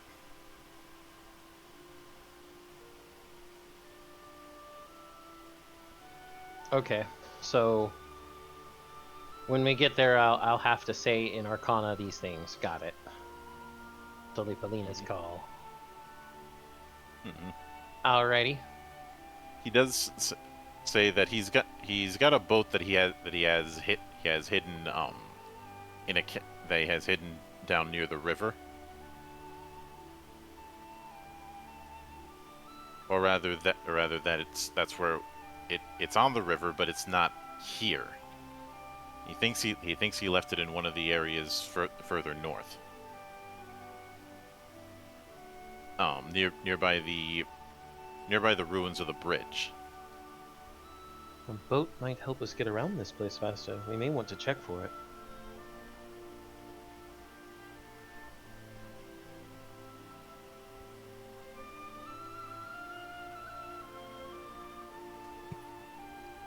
I mean, sounds like a sound plan to me.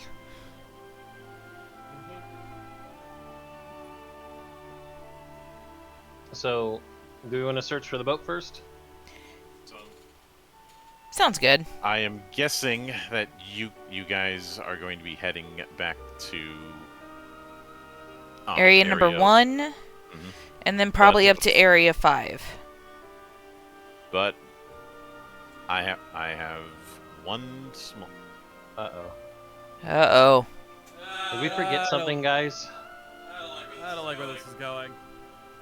Did we forget about the Lord of the Forest? And the shallow abyss.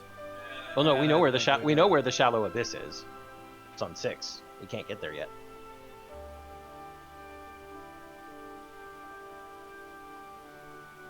Could one of you roll a d6? What D6 can do.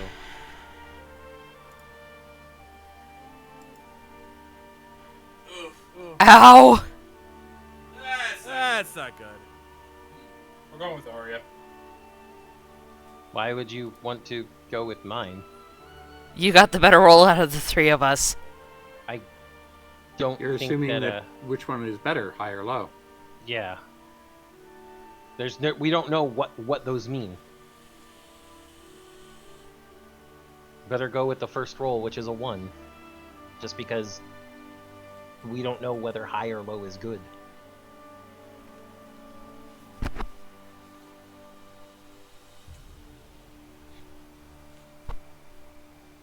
All right. So in that case, We got a 1, Monk. mhm. First roll was a 1.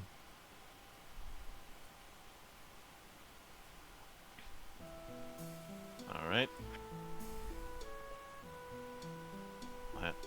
So I'll take care of that there. And then move you guys over here.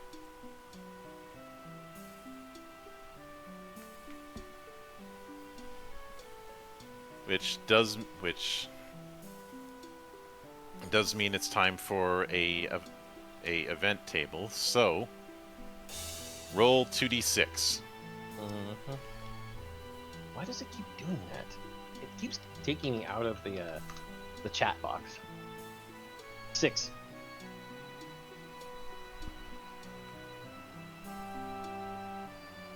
Okay then.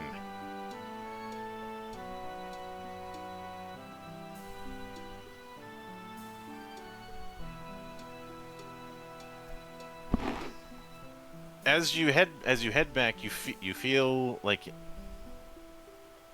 you feel a aura of malevolence within the forest.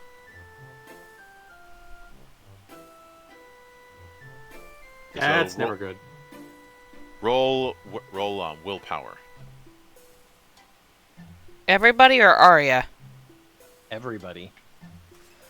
We're all in the forest.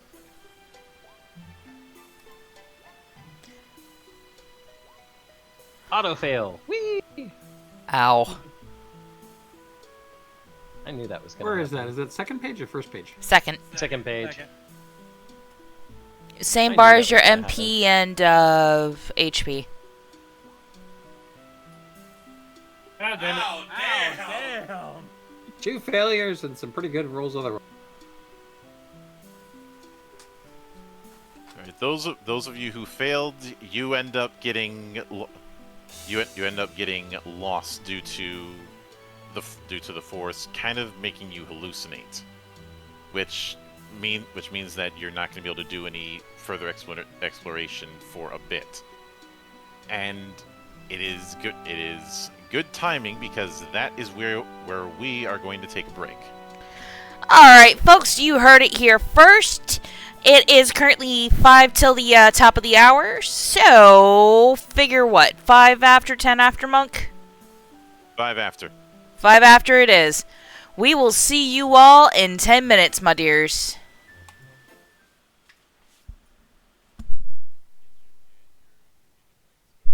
I already switched it.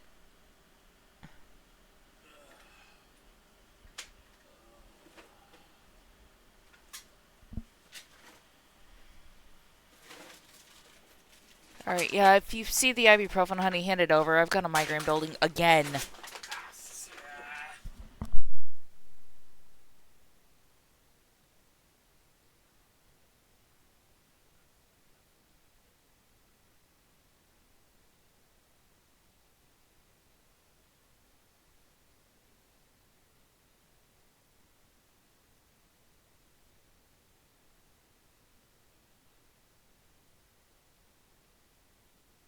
Okay, so, quick heads up, John is really feeling the side effects of his anti-anxiety medication at the moment, so that's why he's been really quiet. He should be okay. He's walking around for a minute trying to perk himself back up.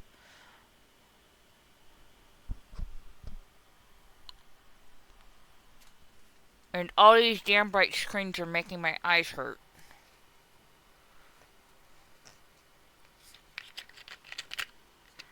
Well,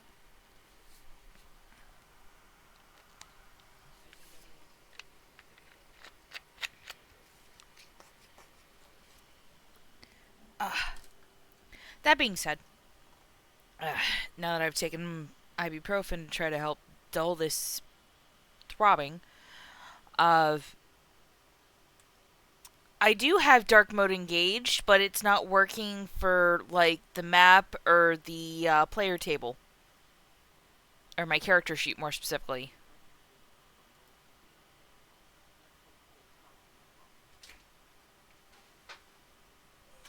That's weird. I've got a dark mode on it right now. Oh. Ah.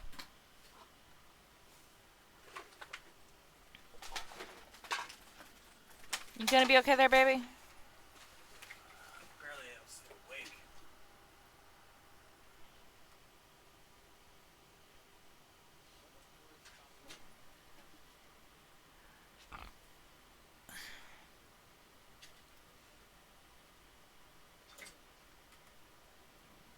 Yeah, by the way, guys, apologies for not being very I active. explained. Yeah, I know. Just, oh my god, I about dozed off at least like 5 times throughout that last hour.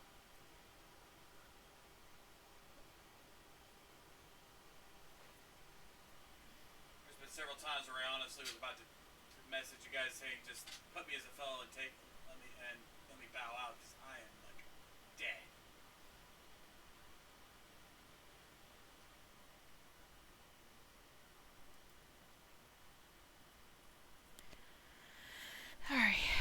Alright. I will be right back. I'm gonna go check on how dinner prep is coming along.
Okay, gents, 2-minute warning.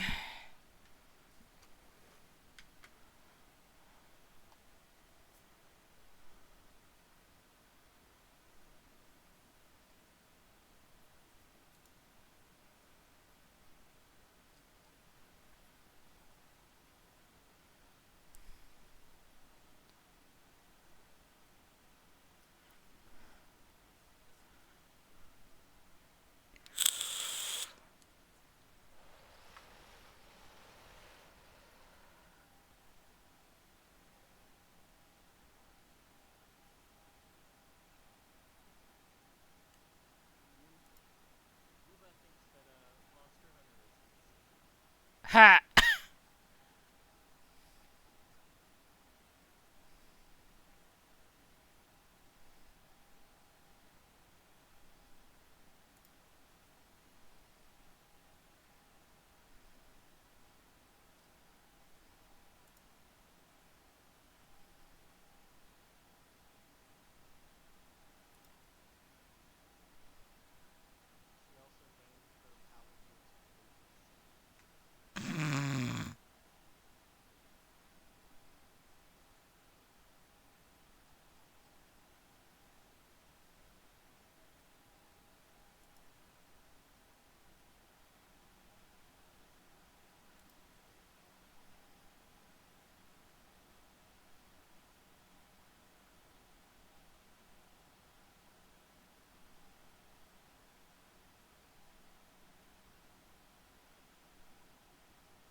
Alright, we're going back.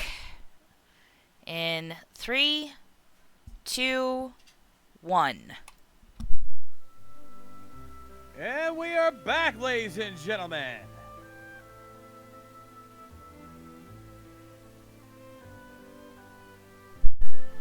Did we beat I'd the like monk? to point out that you were vocal for that countdown, Lady K, on the stream.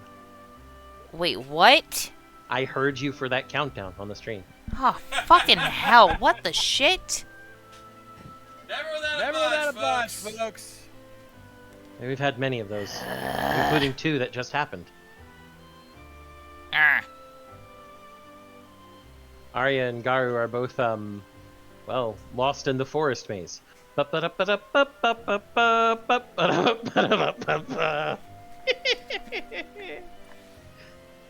I'm funny. Thank you very much. Yeah. Other But you members guys do really get out of the curse that had you wondering about. You do it. By the time it happens, it's already getting dark. So all that you can do for now is set up the tent and set up camp for the night. Which is probably going to look like a standard camp, and then there's Alicia over here with a full-on tea set, steeping tea. No, not steeping tea. Sake. Oh yeah, turning the boiling water, then letting it cool for a bit, and then adding sake seeds to it. Damn right. Alright, who needs a drink after that, everybody? Haven't you Haven't you had had enough already? Go fuck yourself. We don't have a temple nearby to fix you this time. I'm having 2 sips, that's it. Yeah, 2 sips for someone your size is enough to get you drunk. You know, if she's drunk enough, we could just throw her at the enemy and she could attack them with her teeth and claws. Would we have to rename her to Kernabog at that point? Works for me. No, I've got a better idea. Keep your drinking at a level where you don't get drunk, little Tabbit. Because if not, I'm dunking you in the river. That'll wake you right up. Alicia pouts. You'll be the one suffering with the stench of wet Tabit. And you'll be the one who'll be like Achilles, except it'll be your ears instead of your heel. Ali- Anyways, after morning comes, you all end up heading to the part of the northern end of the forest,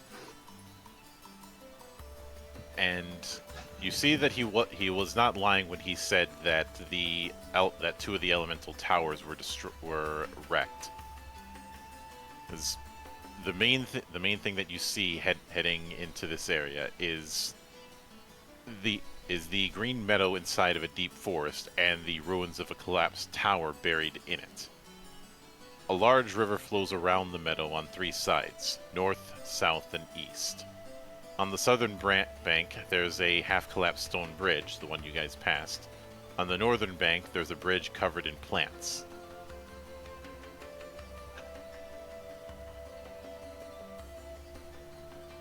We have to keep going in order to reach the towers that we're supposed to get to. But before that,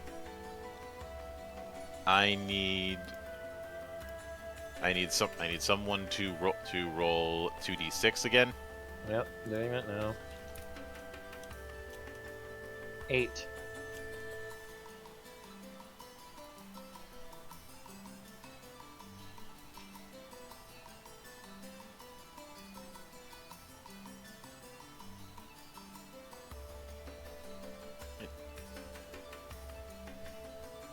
And as you're exploring, you do end up encountering a pack of forest wolves.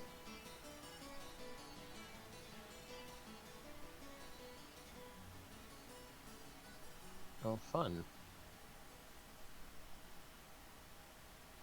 And you could try you could try and attack them, or you could take the simple route and try and scare them. Oh, Alicia can do that. Because her geograph, instead of 221, now gets 442. I can try to use terror. All right. Yes, use Terrier. I said terror, not terrier. Oh, come on. Both of them fine. Nephew, that actually was not funny this time. But roll technique. What's that one under? That's on the first page, right? Yep. 17. You do manage to scare them by using that geograph to create the sound of thunder crackling in the sky. No lightning bolts, just a loud crackle. Mm-hmm. Which, look it up, folks. That can happen even on a clear day.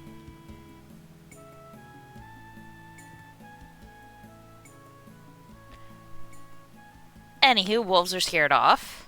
Mm-hmm. And which it's likely that the tower that you find here is one of the towers that was mentioned by him as one of the 2 that was destroyed by demons. Hmm.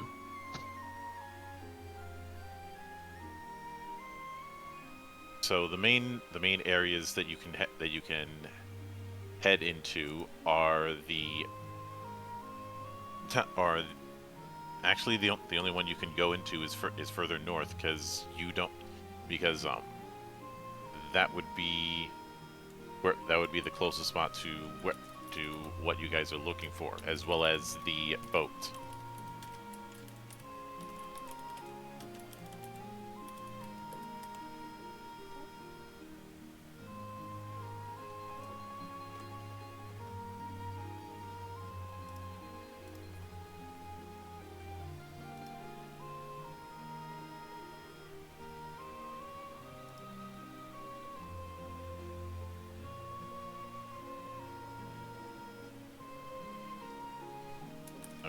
So I believe you'd be heading further north.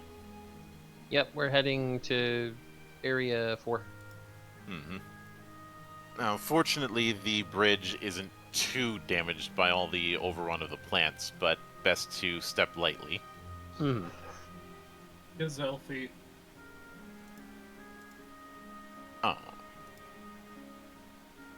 Which eventually leads you to the northern part of the forest, where you do see in the middle of a dense, dark forest a stone tower. On the west side of the forest, a large river flows from southeast to northwest, and an upper arch bridge covered with dense plants crosses the river. So once again, I'm gonna need a 2d6 roll. Okie dokie. Why is this doing this? I'm gonna re-roll that again because that's like the 4th 7 or 8 I've gotten in a row. I'm refreshing. I'll roll. Because I shouldn't just be getting nothing but 7s that are consist of 1 and 6. 5.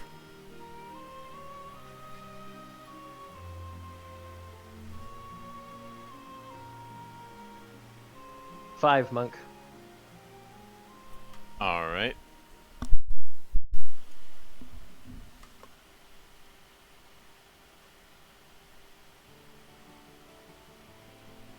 You do hear the sound of something moving in the distance, but that's it.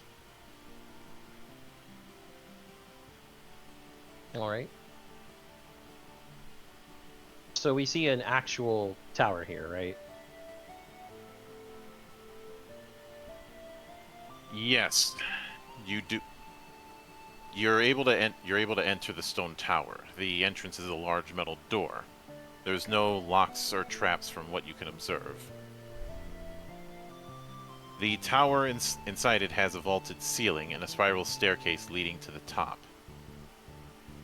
In the center of this hall is a large blue orb fixed on a pedestal depicting two beautiful maidens, the front of which stands one particular individual that is not a statue holding up this orb, but in fact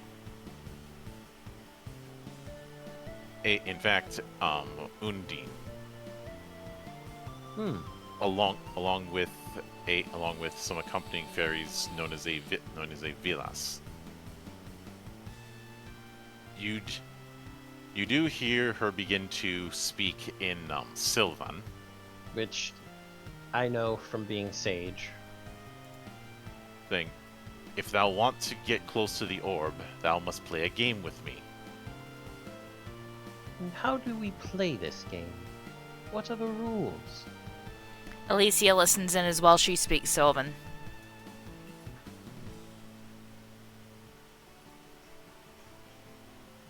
As do I. At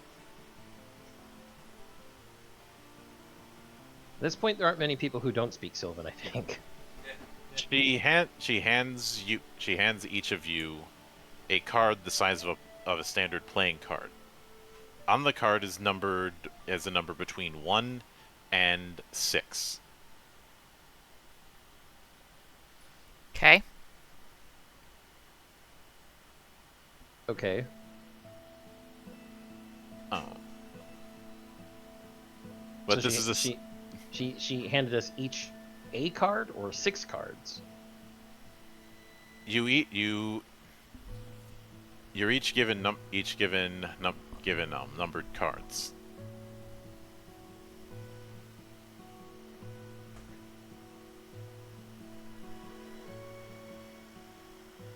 So what I'm going to be doing with this is for each person you're going to be rolling 1d6 and then I'm going to be rolling 1d6 in Undine's place. But what happens if we get the same number? Sent back to start. Ties go to you. Okay.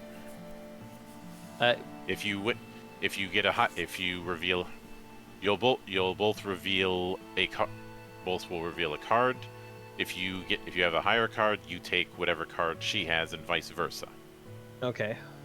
Whoever has more cards at the end of this wins. Okay. So,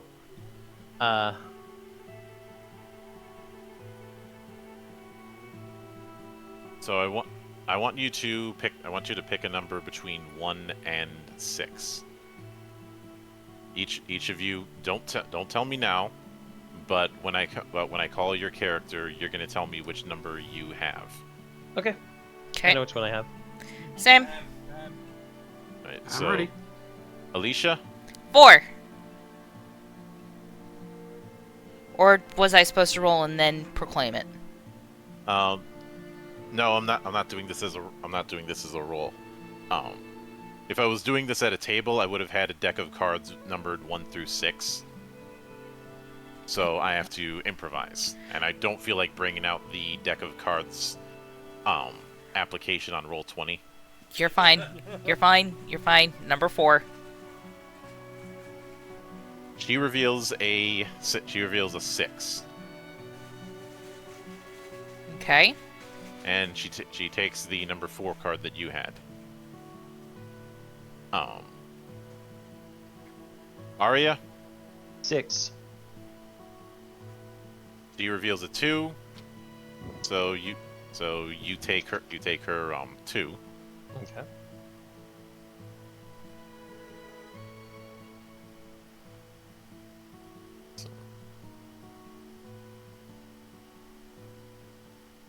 So hang on, let me do a bit of tracking just so I'm not repeating numbers. So that's all right. Azrael, what number do you have? 5. She had a 4.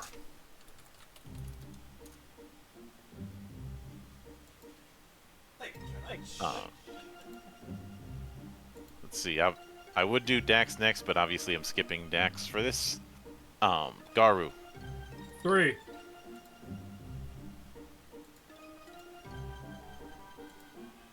She had a 5. And Isabeau. 5. 5's already been used. You have the choice between 2 or 1. Oh, 2 then. She had a 1. The last card would have been a 3. Dax would have had a 3. That would have tied it. So you end up having 2. You end up having 2 cards of hers, and she had 1 of yours, which means you end up winning. She smiles and then disappears. Okay, well, since we know what we have to do here, Arya steps up to the orb, and in Arcana, listen, O water, to Tolipolina's call. Arise. After you say the words, the orb begins to glow, and magic power returns to the tower. Nice. So thus you have activated the water tower, and if I had a proper soundboard, I would have played the Puzzle Complete jingle that you hear in every Zelda game.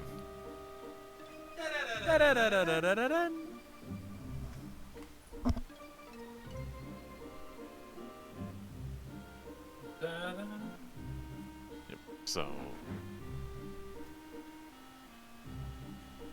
you managed. So that's 1 that you've managed to complete, and that's 1 more. That's 1 more star.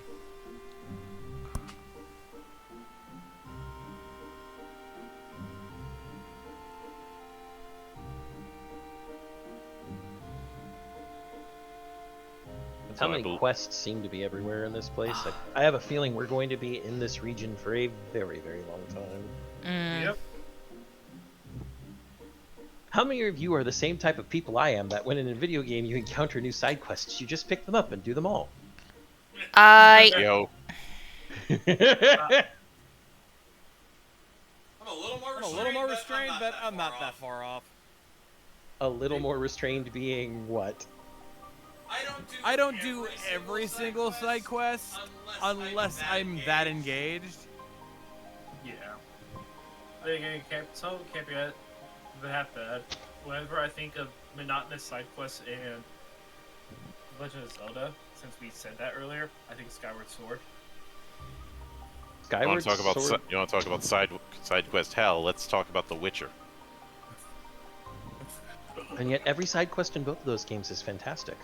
Oh, it is. It's just after a while, just soaring through the skies in Skyward Sword. After a while, just became monotonous. But I'm assuming you guys are moving to Area 3 next. I mean, there's one more tower to go, so I would assume as much. Yep. So roll 2d6, please. Let's see if 2d6 decides to screw with me again. No, this time I got a 9. Look at that. All right.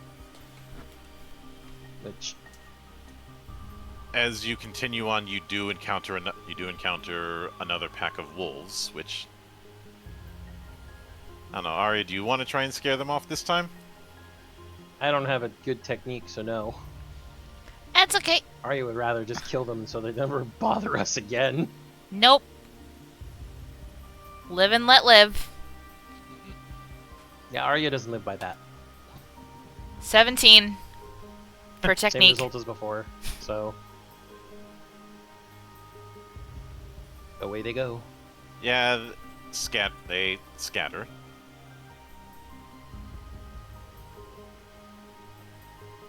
And that brings you to the northeastern forest. Once again, you do see a stone tower in the middle of a dense, dark forest. To the south, a large river flows from east to west, and the remains of a stone bridge are laid out along the shore. Philip mentioned that he left his boat near here. Alright. Yep. As a ranger, do I have an advantage looking for it? I mean, he told us where it was. Do we really have to look for it? No, you see the thing. Oh. Yeah, boat's right there. Okay, I thought he said he hid it somewhere. No, he didn't. He didn't hide it. He just left it there. You know, absent-minded professor. Hmm. Yep. So now we have a boat. Mm-hmm. Yeah, We- it's big enough for all of you if some of you scoot. Tabit's And gonna have to sit on Garu's lap yet again. it is rowed using oars, but fortunately the current is relatively calm. The only thing is you can only move between 2 and 3. Anything further than that, and you'd get swept up. So we could go back to the professor this way, then. That's really Mhm. it. Okay. Do we want to explore the tower now? Sure. Alrighty. Yep. Much like the other one, it has a large metal door. It is not trapped or locked, and has the same vaulted ceiling and a spiral staircase. And within it, you see a green orb in a similar type of pedestal, where a sylph is spinning around. Alright. And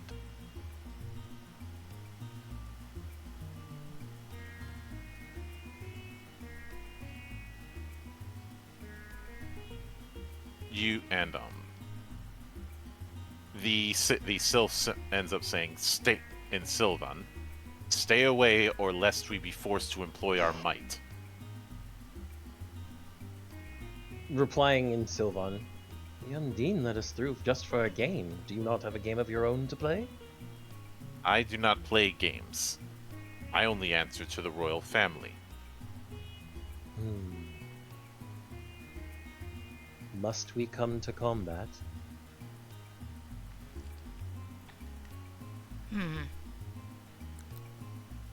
It's very Question. clear from Sylph's posturing that she is not taking no for an answer. If you get close, she's gonna try and throwing hands. Okay, question. Our dear professor said something about relic shops in Palawake, right? Mm-hmm. Why don't we go see if there's something from that was found that might have the royal insignia on it? Or you can show her the lapis lazuli necklace that you got from what's her name? Alexandra? Yes. I mean, holding up said lapis lazuli amulet. Has this anything to do with your royal family? He does not recognize the amulet. Okay. Different royal family then. While she stows it back. So, party. What do we want to do? I say we head over to Palawake. That takes time. It'd only be about. Let's see, Let me. Palawake, we can exit to Palawake from Section 3, it looks like. Yep. And deliver the letter while we're at it. Exactly. So there's really no But there might be more. But there might be more quests I want to pick up while we're there. Hey, more coin the better. Coin and stars. Let me move you guys over to Paluake. Okay. Coin and stars. So, of course, first thing that Arya is going to do once we do reach Paluake is to turn in the letter that she's become a postwoman. Hooray! So, first off, let me show you guys Paluake. And for some reason, the... Oh. Right.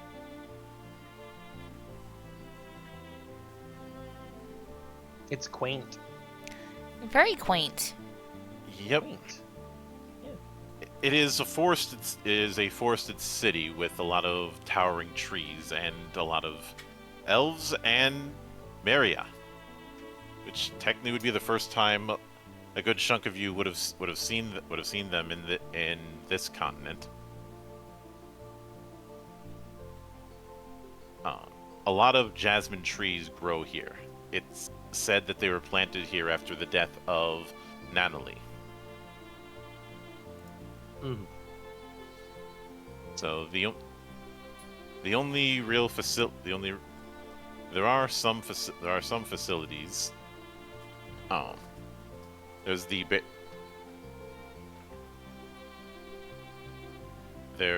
a tavern, there's an inn, there is a church, there's a bank.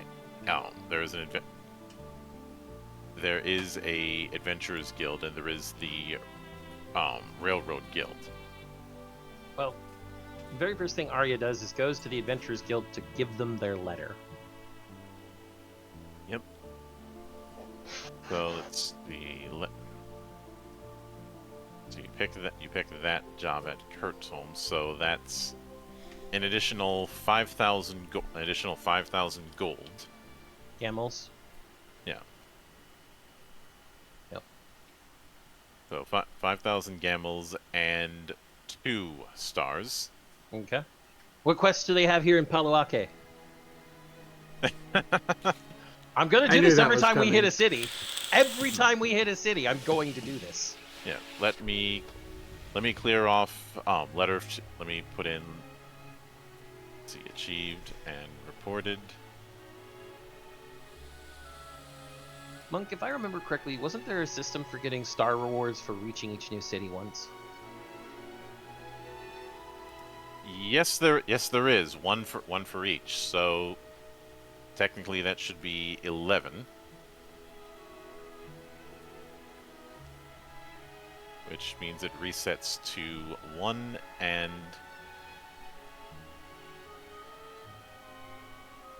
Is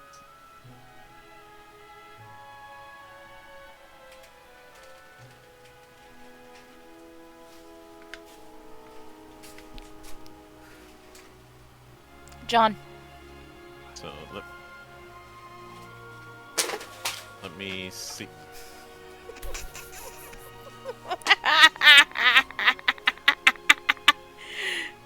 Cat comes tearing in here like a bat out of hell.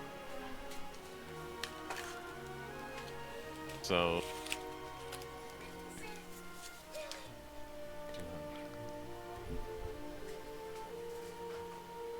hang on, I have to do a bit of calculation since the approach is every time you get a number of stars based on the average adventure level, which for the purposes of this I'm saying is 8. Mm-hmm.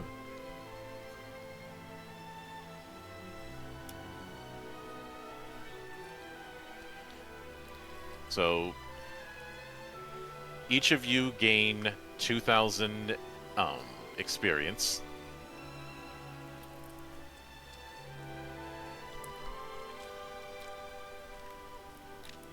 I don't think 2,000 experience is enough to level up anything we have at this point. Not unless we have like level 1 levels. But now that's taken care of, next would be. So there are.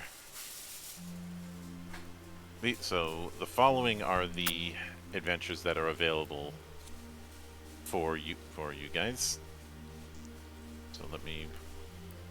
There's only.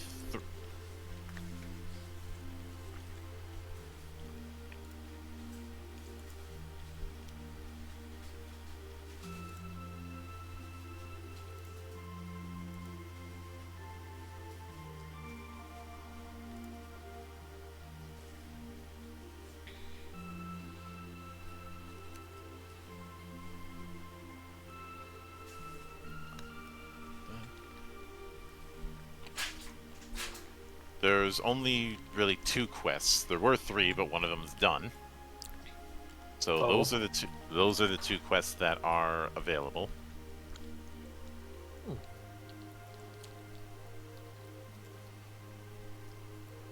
Well, obviously I will take the letter to Azamier. Just because we'll eventually be going there anyway. Yep. So now I'm back up to 3 letters. So All of the letters. And it seems like there's letters wherever we go. So like. I'm going to. Should Aria have a fanny pack or something for all the mail? So I'm putting those in the quest tracker. Subspace pocket. So obviously the letter is to deliver a letter to the Adventurers Guild in Isamier. Yep. And as far as the other request, a girl named Milena, who lived with her family in Palawake, has gone missing, and you've been requested to find her. The reward is 20,000 gamels. Just. Oh yeah, we're taking that one. Oh, hell yeah. Yes. More money. Free money. Now, as far as the rail, Garu has has money signs in his eyes, while also you can faintly hear him say, "More closer to bike, closer to bike."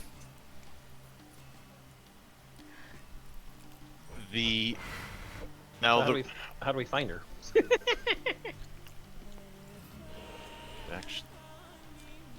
Actually, since you reached here, I should adjust the.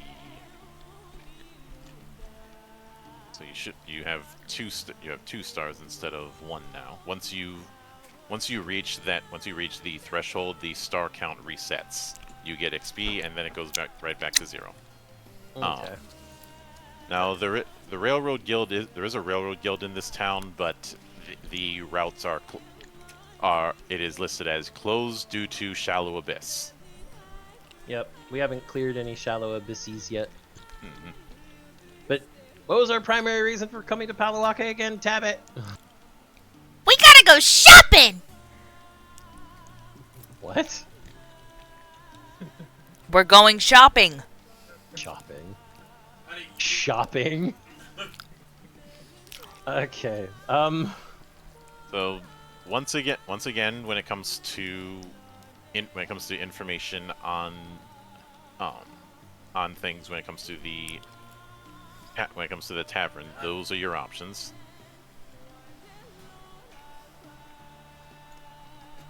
Alright.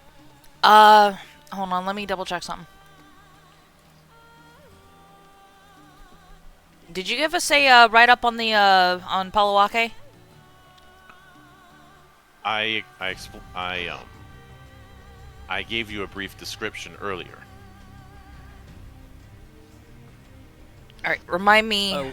What pieces of information can we search for at the? Oh, yeah, you have it here. Okay, I see it.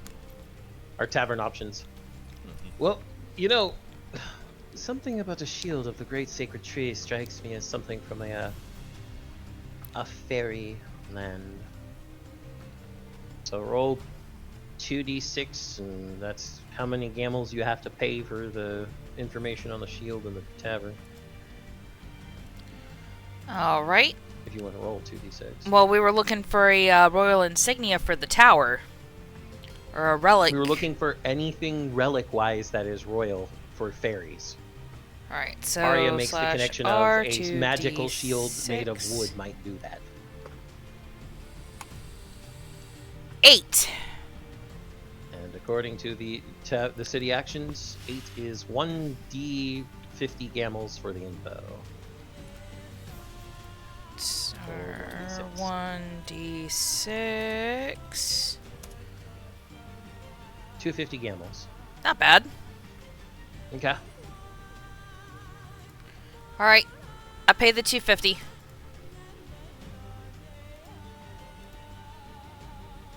$250 gamels for information about the shield of the great sacred tree, monk. You hear that an antique shop in Palawake had gotten an old small shield, claiming to be a shield of this great sacred tree. However, it seems to have no magic powers and may be a fake, according to the source. Alternatively, since it was used by the ancient imperial family, there may be a secret way to draw out what magic powers it has.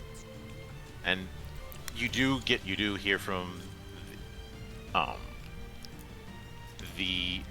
where the antique dealer is, and when you get to the place, you see a wooden shield with a description: relics of the Talipania Empire, shield of the great sacred tree, said to have been used by Princess Nanelia. Only 3,000 gamels. I rush in and I throw down my the 3,000. I want the shield.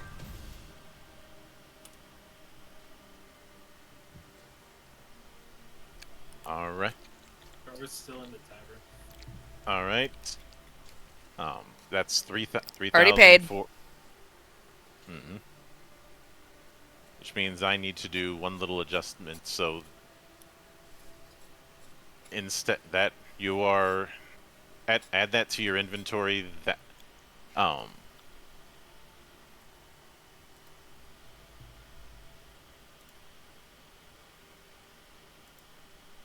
but what you do see within it is that the shield is a small wooden shield with 6 hollows in it, surrounding a central coat of arms. The hollows are just the right size for fairy gems. That's what I thought. Fun. And should know you try to equip it yourself, but it feels weird. Like you're hearing a bunch of noise that you can't quite understand.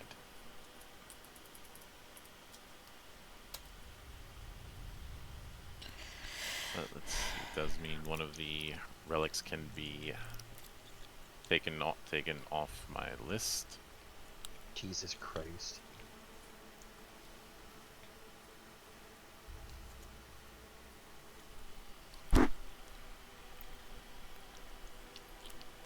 So after purchasing the wooden shield, you have the shield of the Great Sacred Tree, but has no magic power.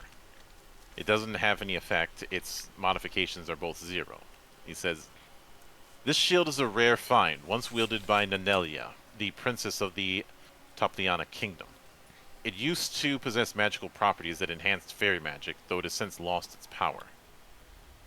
However, I can offer you the opportunity to restore this shield's magical powers with a small investment of 1,000 gamels. Alright, so, out of character, before I even think about doing anything like this, if I hand this shield off to Dax, he can put his fairy crystals in that, right? Yep, it doubles as a gem case.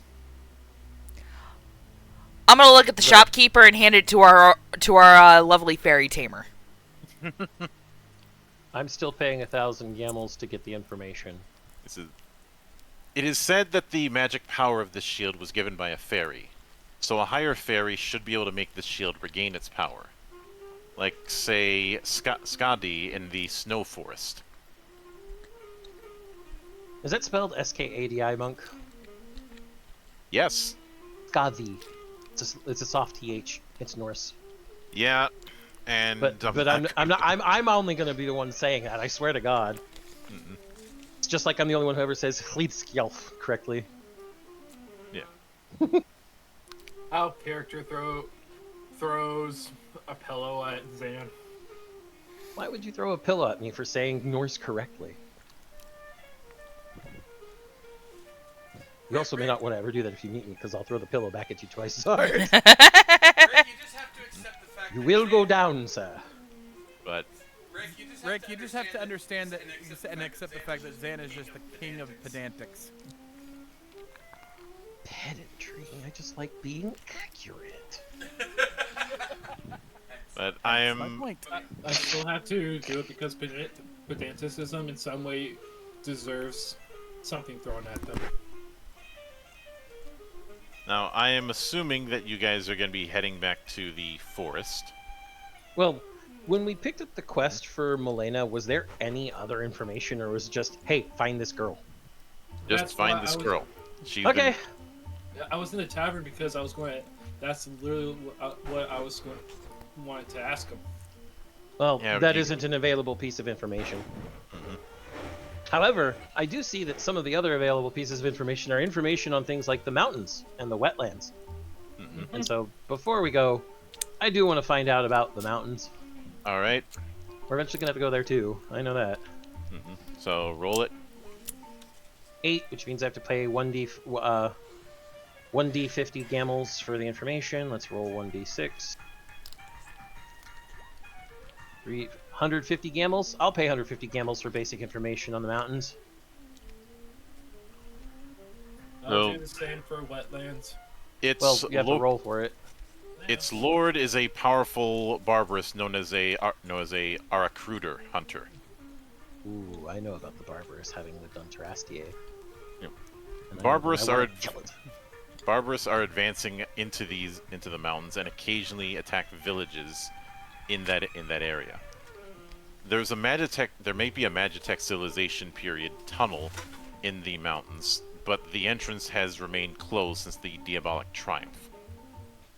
Rumor has it that the device to open the tunnel is located in a ruin within those mountains.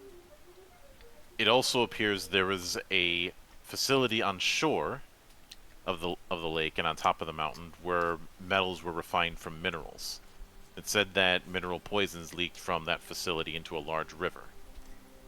As far as where the shallow abyss is located, that is not known. Okay. Thank you. Now do your rolls for your info there, Garu. It was 2d6. Roll 2d6 to see what you'll be paying, if anything, or if you just straight fail. And then 1d6. Okay, 8, you'll be paying 1d6 times 50 gamels for info. So roll 1d6. Oh, he'll be paying 150 gamels for info on the wetlands, was it the other one? Yes. Wetlands? Yep. There we go.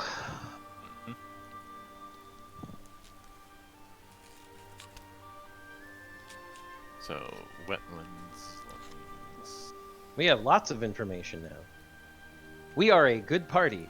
Information, items, initiative. Not so much an initiative. You know, The good stuff. intuition, intimidation. There's so many eyes that we can use to describe our party. What are you talking about? We don't have initiative. Who's the one who usually goes first? And yet, when it comes to all those eyes, we don't use Kurt Angle's three eyes. Oh, we use one. Well, we use one of them.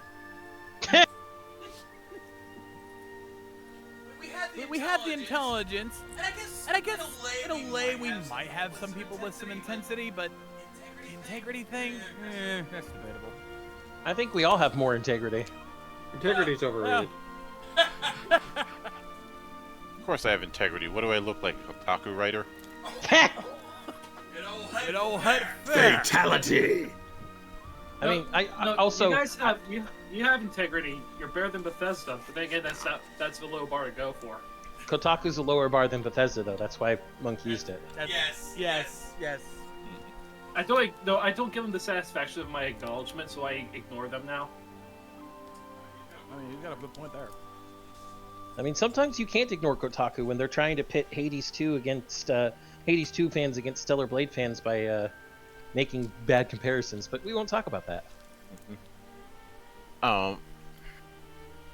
But that, Again, who's doing who? but the wetlands seems to be lorded over by a monster known as a green cemetery, which Sounds is less like a monster than more like a collection of the undead. yeah, and it's a normally they don't move, but this happens to be parasitically attached to a rock golem. Yeah, that's kind of unusual. It's a mountain of the dead. Mists often occur in the southern half of the wetlands, and there's a nest of green cemeteries in that area. It's also said there's an underground passage under it. They did manage to find where the shallow abyss is, and it's said to be a threat level 8, but that could have been changed by this point.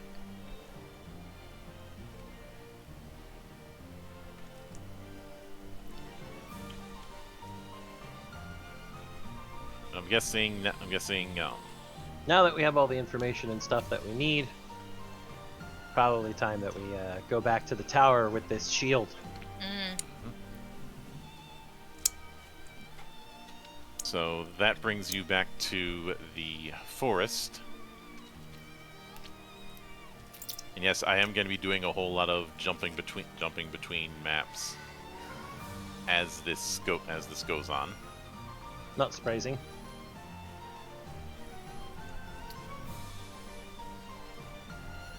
So as you head back to the tower,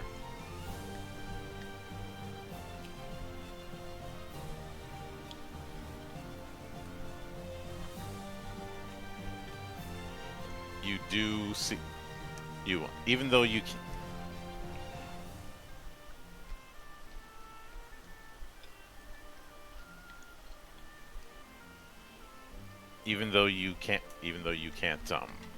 you can't use the thing, she does recognize the coat of arms on the shield. Okay. And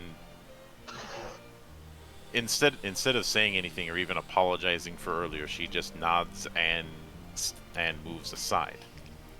In I which was going to case- say step aside, but she's a sylph. So she's floating. Yeah. Well, as a as before, second verse same as the first. Arya walks up and in Arcana, listen, O wind, to Toy Palina's call. Arise.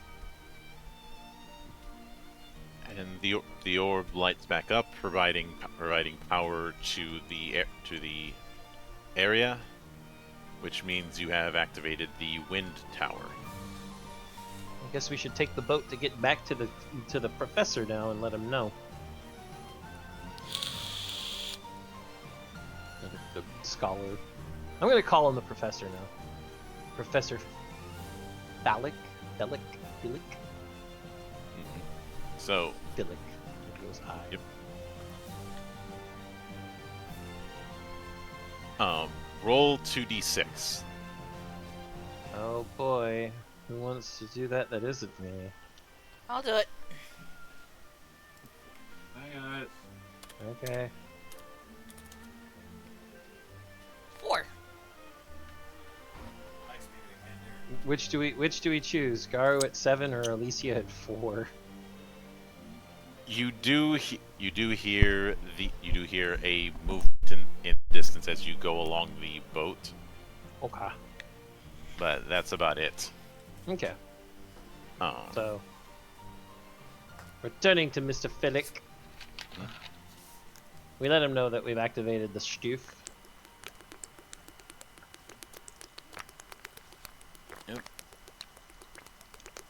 And we didn't see a shallow abyss anywhere else in this forest, so we know that there's the shallow abyss has to be On 6. on 6. Yeah. but you do when he's informed of this, he does give you guys 6,000 gamels. Nice. More money for the end of this session. A token of appreciation for doing what he couldn't. Mm. And he informs that with those towers active, the magic circles should be able to be used again. Okay. All right. So we should probably go because I doubt this guy can fight, and there's gonna be a shallow abyss there. There was no shallow abyss anywhere else. The trains are shut down because of all the shallow abysses. We want to get the trains going. We want to do stuff. So, seeing as how the ferry was mentioned to be in the mountains, do we want to make a slight detour to see if she can power up that shield for Coops? I don't think we should do that before taking out a shallow abyss right here and now. Fair. After that, first thing we do. After the abyss, first thing we go. Also, the ferry was not mentioned as being in the mountains. Could have sworn she was. No. Snow forest. She was said to be in the snow forest. Alright, then where is that off the map? I mean, we look at the actual massive map of the world. The snow forest is Area 7, which is just south of Oxilda. Okay. It'll be a while before we get there, essentially. Gotcha. Mountains have other stuff, though. Fun things. Might be where the girl is. I mean, I don't know where the girl's gonna be. Unless I read the book. And that's cheating. And even then, you know how I am. I might change. You that. may change it. Exactly. I was literally just about to say, out of character, looks at Zan with a deadpan eyes, like, really? Okay. So, Rick, if I were reading the book, I would have just taken charge of everything we've been doing and made us do all the smart moves. I haven't done that. I'm not reading the book. I just remember bits and pieces about things here and there. All right, so And I'm writing down things that we've been getting as we've been going. circle. I have a notepad. To the circle. Okay, so we take the magic circle to get to 6, Monk. Yep. Because he had.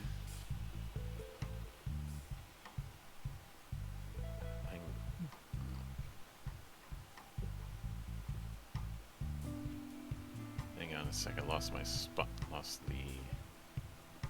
Because he does explain that now that the circle is being supplied with energy, it can be used. And after it's the circle is a light bluish, and it was unpowered for the longest time, and now it is. It's in the middle of the palace. So let me move you to 6. Amidst the murky forest looms a twisted swamp, reeking of decay. A colossal tree towers over the landscape like a floating island, its gnarled roots straining to hold fast in the mire. And there, entwined in the tree's branches and leaves, lies a jet black sphere, the shallow abyss. But before that, the smell of the place is certainly a distraction. So roll fortitude. Oh boy. Time to fail. 16. 15. 19. 16. Didn't fail for once. Nobody got below 15.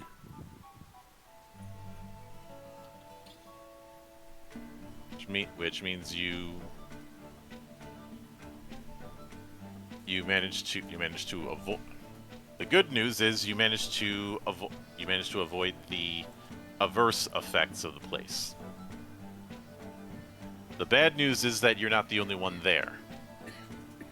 Of course. Of course. Of course not.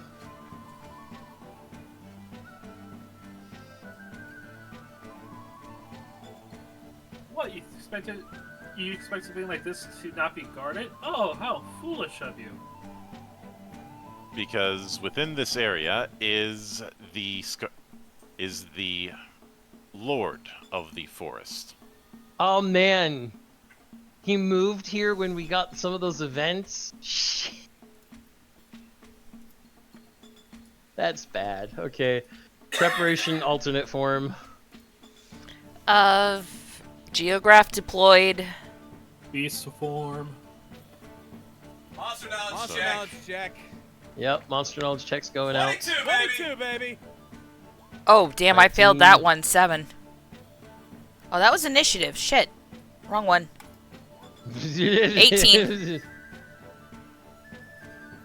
Bunch of monster knowledge checks on this thing. It is a big fucking Magitech centipede. No. The Scarlet fuck. Stamp. Mm-hmm. Oh my god. Oh my god. Any weaknesses Any we witnesses should know we about? should know about?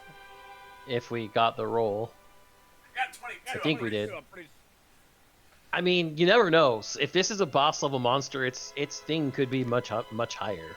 Monk, I can handle a centipede. No, it did that by it. That was roll that's 20, not down. another- Oh. Which means I have to do. I really hate that I have to keep doing this.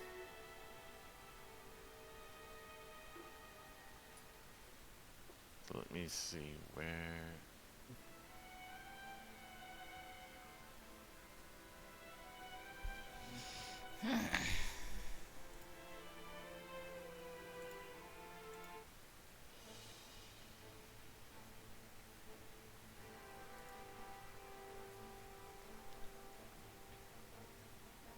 God damn it, roll 20.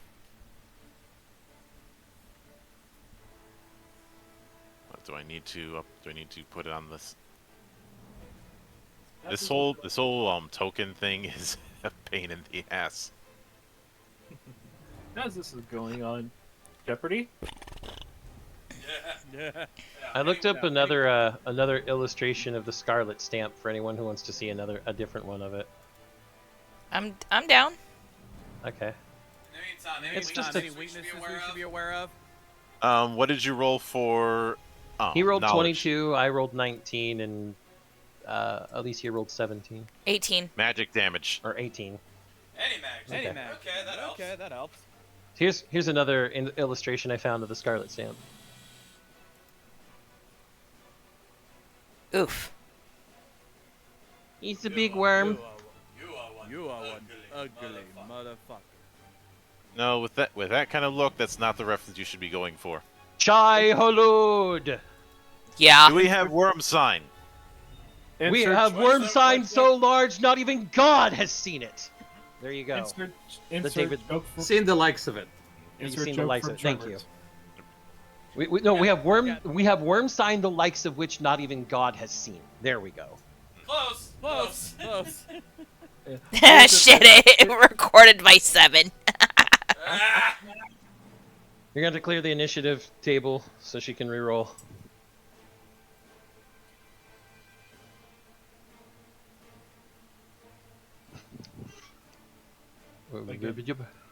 Insert Tremor joke. Reroll her 13, baby. Baby. 5. Yeah. 5. We rolling initiative now? Is that what's going on?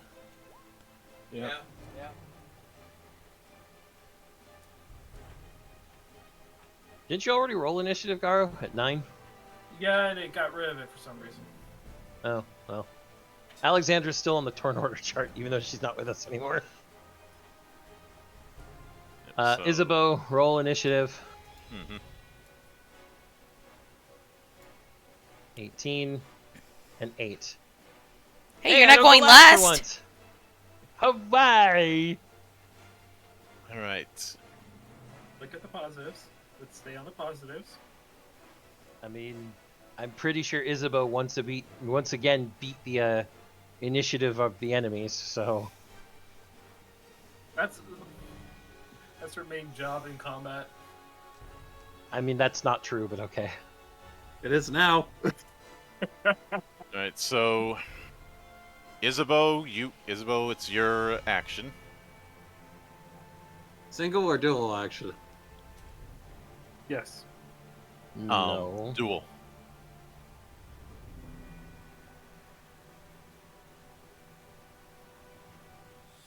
You know, I don't like this thing, so let's set it on fire. We'll do 2 elemental bullets. All right. I mean, both that'll be magical damage, so... Magic weakness. So, bullet. So there we go. There's the 2 shots. You only hit once. Woo, he's got Damn. an I AC. see. You mean a high evasion. Same difference. Difference. I'm tired, okay? Okay. Come now, we don't want to reference the world's most litigious game here.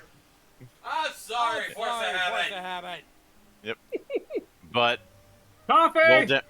anyway, roll damage. And remember, Plus 2 to that, so 37 damage, Monk. 37. He did 37 damage. In a row? In a row? So that is my. Too many of us know too many of these callouts. I played I Maddie, played Maddie more than anything because good God, that that man drops that reference every fucking chance he gets. It's a good reference, though. It's a better reference when you're actually referring to naughty stuff, though. Yes. Yes. Oh. Only because, as a soundbite between those two actors, 37! She sucked 37 dicks! In a row? And he says it in a way like he's impressed, too. In his voice when he says in a row. It's great. It's almost like the 2 Romans going, "You wouldn't believe how many women I've slept with." Oh, don't be ridiculous. Not that many.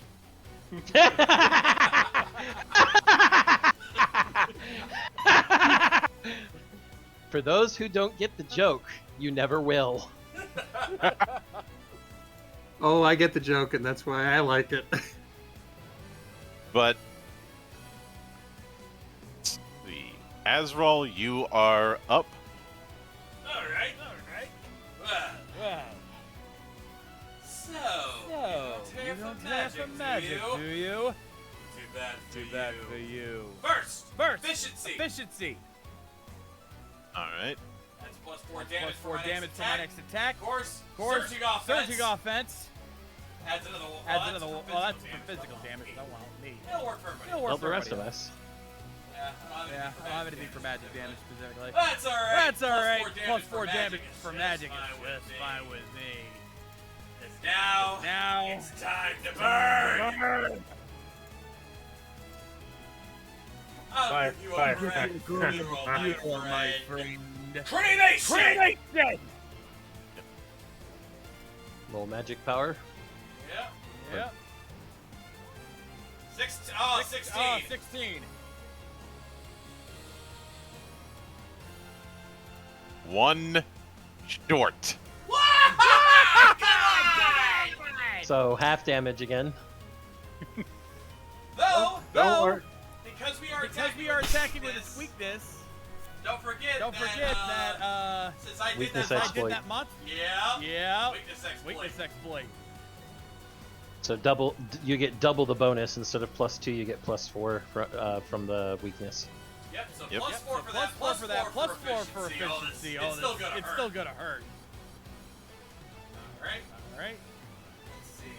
So that's 4 plus 8. And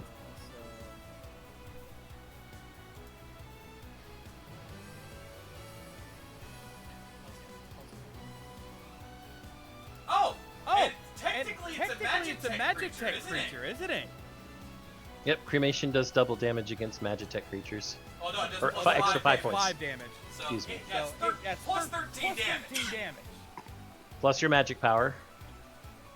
So that's plus So that's 11. And then roll- That's 24. And then roll one. 24. So it's the power 20 plus 24 with a crit threshold of 10. 30 damage. 30 damage. So it's 15. Cut in half. 15, 15, cut in half, cut in half of 15.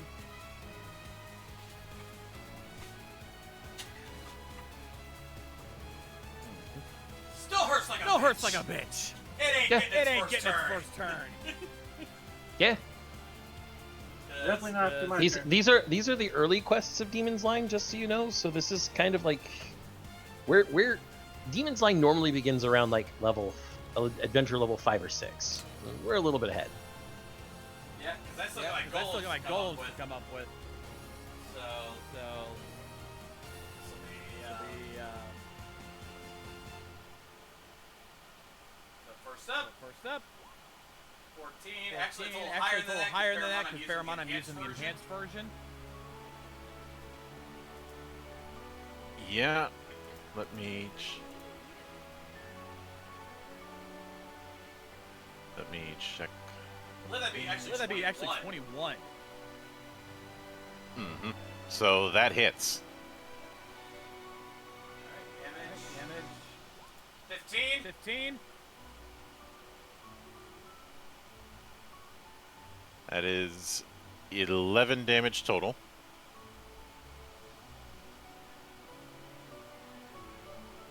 Second. Second.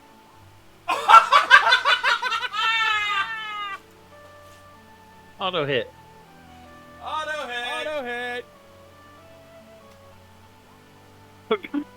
13. Goodbye. Goodbye. So we've destroyed the Lord of the Forest. hmm I was just off to the side playing solitaire. Does that mean we get his title now? No, but I remember that destroying lords of regions made train travel faster once you get rid of the shallow abysses. Yeah. I'll Also, for how you want to do this, basically, yeah, I launched my launched my fireball, fireball, and at the same time, both my golems come up beside it, and right and right after the flames dissipate, they both just charge in and punch it from each side. Wish. Exactly. Exactly. I was imagining you were either. I was imagining you were going to either do that or have them do a game of tug of war. Nah. I figured the flames kind of softened them up a little bit so that it's a lot more squishy. No, I thought no. You burn it and then the golems just hold it over and cook it. All right, There you so Spit roast. Spit roast it. that does mean that you guys get one star, That's right. and Killing. it is time for loot. That'd be yours, Azrael. 2d6 plus 1. 6. Alright, you managed to find some gamel and a Mako stone worth 5 points. Now why this thing had gamel in its body? Some things are better left unsaid. Probably things it killed. Anyway, I hold the Mako Stone. Anybody need this? I've got plenty over here. I'm good. I've got 4 myself. I'm fine. Honestly, if there's anyone who probably needs it, it's Garu, because he's got the. Okay. Plus 2 then. Toss it to Garu. Yeah. A sec. I mean, Garu, you have very low magic. You can't really increase your MP, and it costs 3 to use any of your enhancements at a time. So, having Mako stones is good for you. But of course, even with the Lord of the Forest dealt with,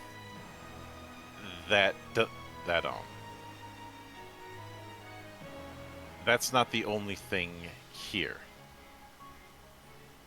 There's a shallow abyss. Mhm. Yep. The only place it could be, since we've literally been in every other section. Yep. Let's...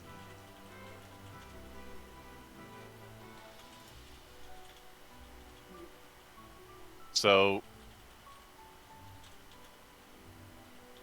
I need one of you to roll a d6, because here's the thing: when it comes to shallow abysses, they are divided between an outer area and an inner area. I'll roll a d6. Let's see if my bad rolls can get us going somewhere good. 3. All right.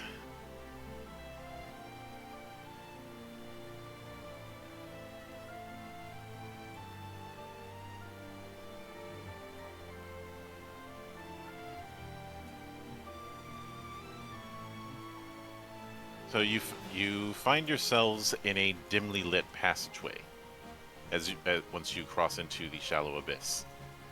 Suddenly, a nightmare man with long gray hair appears beside them. He introduces himself as Zai and says, "My superior officer has disappeared in these ruins. I would appreciate it if you could help me find her." And just for reference to everyone else, this is Zai.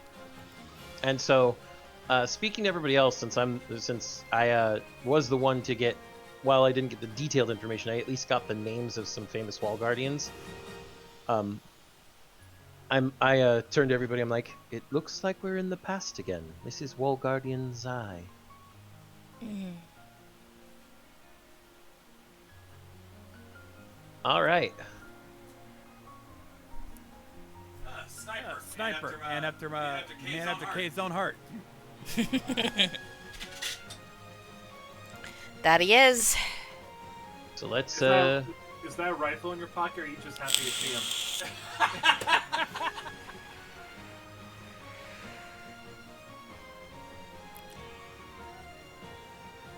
I don't know, but the sights are definitely set.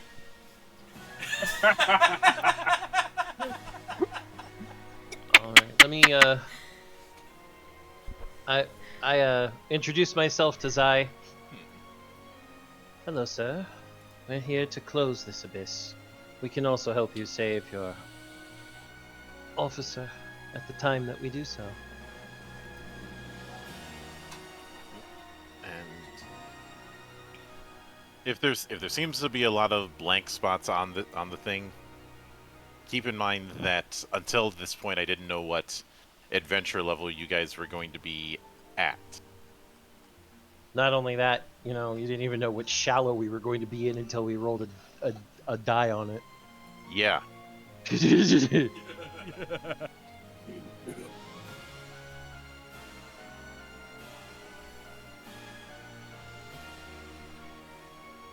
It's one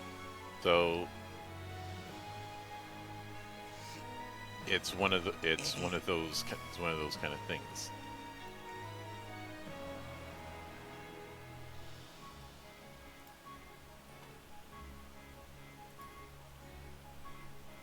But now that I know that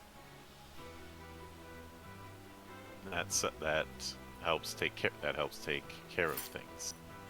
But eventually you come across a T junction, which you do see a bunch of footprints along this T junction, but they're scattered all over the place. All right. What directions do they go in? Some of them go north, some of them go south. For those who want to try and figure out what the path was, that is going to be observation. Well, let's roll observation then. Let's do it. Never mind.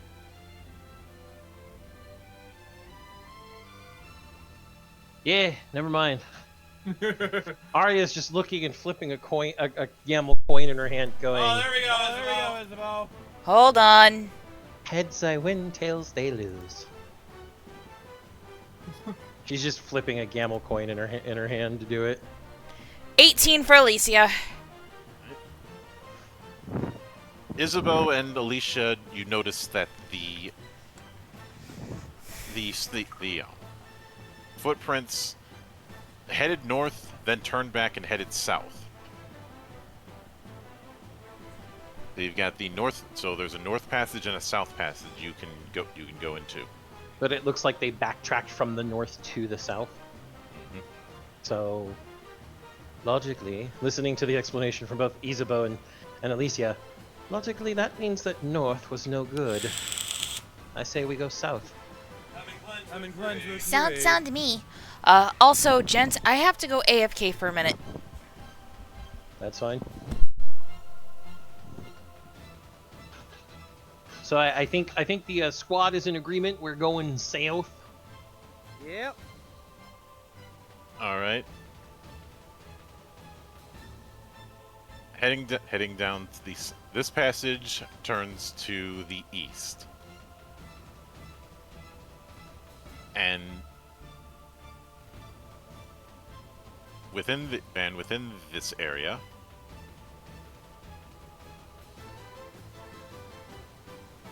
you all find a unfortunate surprise.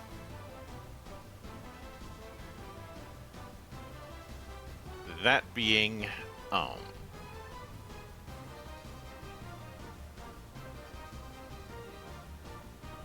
androscorpion. No, Faced one of those before. And 2 lizard men. We've faced the androscorpion before. Remember, it's a scorpion tar. Man on top and a scorpion on bottom. I am keeping the same initiative set up instead of having you guys roll initiative, but if you want to roll monster knowledge, now's the time to do it. Doing it. Also in alternate form as usual. Beast form, I already put 16. the modifier on. 17. 12. So, Androscorpions are weak to physical damage,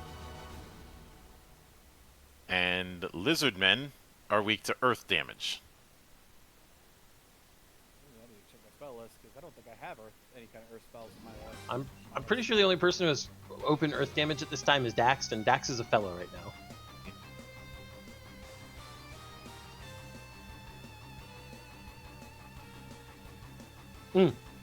No. Alicia may also have access to earth damage depending on which spells she uses. I think. She is a druid after all. So, I'm keeping the same turn position we had before. So, Garu, you are up. Yay! Anyway, let's see. Beast form. So, since which I already was at the top, then giant arm.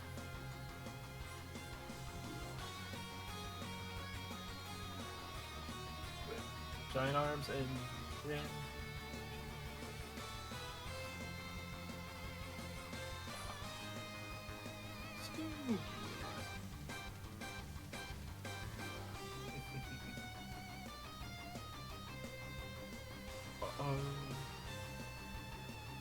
the lizardmen, do they have armor on or not?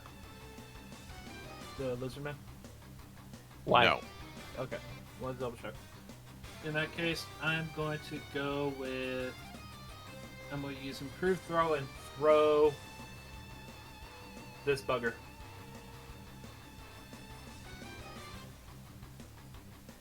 Roll it.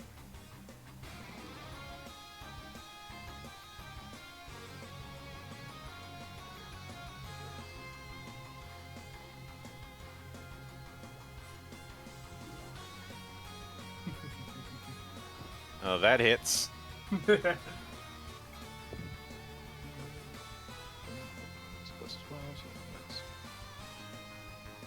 Sam. Give me a sec.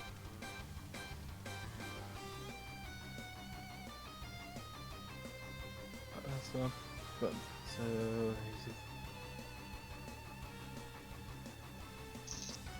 24.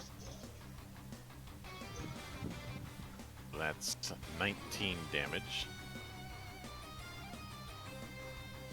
let me double check improved throw.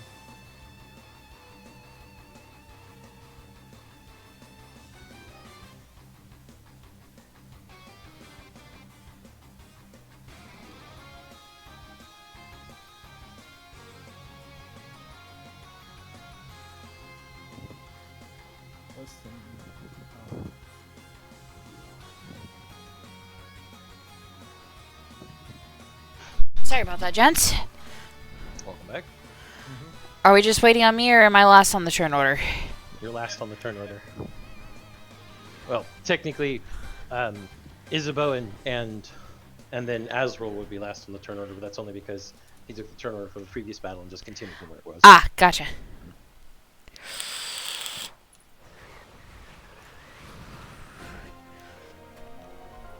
And following that up, I'm going to use Stomp.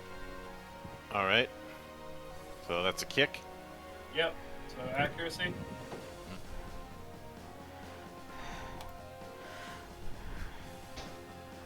And that's a hit. Roll damage. Give me a second. Double checking, like I don't have to do anything extra for it.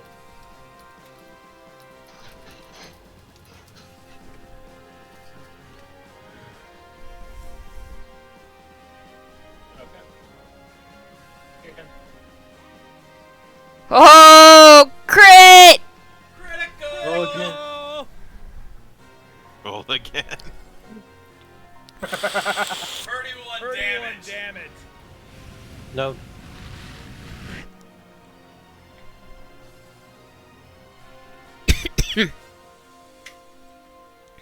No, it wouldn't be 31 damage.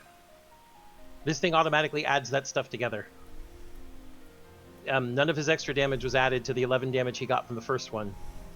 So this is 4 from the power from the power track, and then the extra damage on top of that. It's 20 damage total. Mm-hmm. but 20. That's 15 factoring in his defenses, so that's -2. He's got at -2, so that is a dead lizard. Guard throws him up in the air, and then as usual, as he comes down, he roundhouse kicks his head off. All right. Lizardman Gon's bye-bye. What do you got for me, Egon? Sorry, I'm currently beyond the capacity for rational thought. Thank you. The head's probably somewhere in the Androscorpion's hair.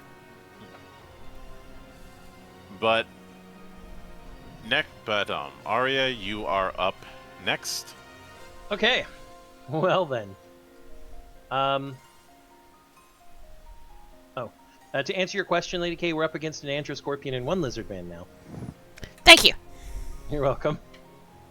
We've faced an Androscorpion before as well, so Yes. this is. So here's the thing. Arya does not like Mr. Androscorpion. She remembers the last one being kind of an asshole too. Arya is going to attack Mr. Androscorpion. If I remember, they have two sections, right, Monk? Yes. Okay. The upper body and the lower body. And I am going to aim for the upper body using a multi-action. The first part of that multi-action is going to be a big fuck off slash with my goose. I think that's a hit. Do you think that's a hit, Monk? You aiming for upper or lower? Upper. That's a hit. That's a hit. Okay. Then I'm gonna do. Let's see. We're gonna slash. There's also +1 to that because I'm in alternate form, so it's 28 damage. And remember, +2 from weakness. +2 from weakness. Yep. Because I know the weakness as well. Mm-hmm. So that's 30 damage flat. And that doesn't even take into account the next thing I'm about to do, this motherfucker. Let me check the spell first.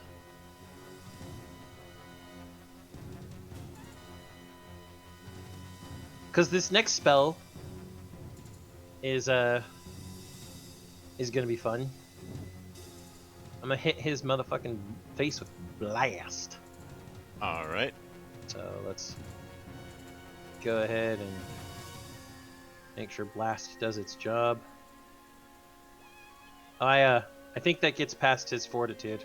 Yes, it does. Okay. Blast does power table 30 plus magic power damage.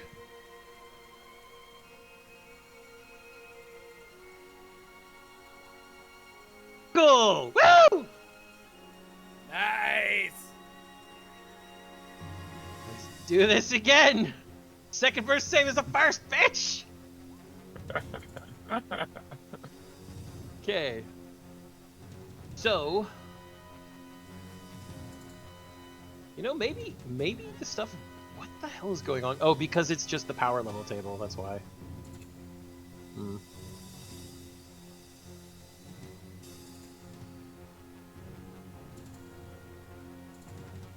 Oh, okay. I did that wrong then. Hold on. Oh, okay. So, Monk. Yeah. Let me note a thing. When it does a reroll from an attack you have in the weapon name notes area, it does automatically add those together. But if you have to do a reroll from the power table, it doesn't. That's why it says you would add it up. yes. So in this case, it would be 23 damage. 23, 24 from alternate form. But not 26 because this is a magical attack for the second half. So what's the total?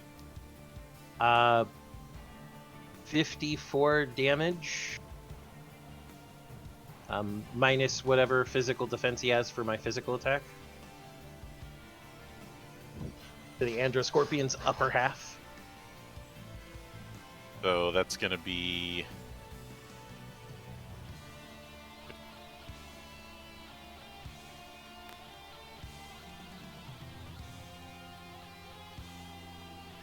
That is going to be 48. Gulp. Was up a half.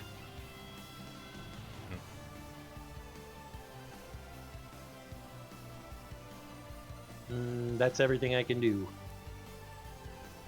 Right. Alicia, you are up.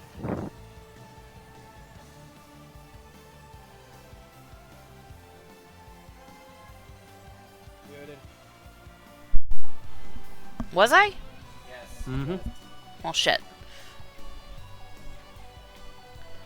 Alright, let me see here. Alrighty.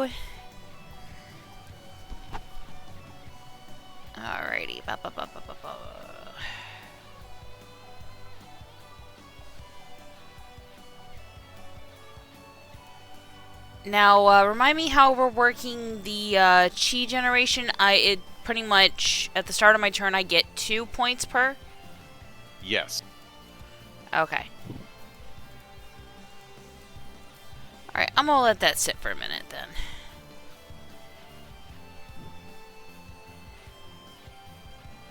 Alright,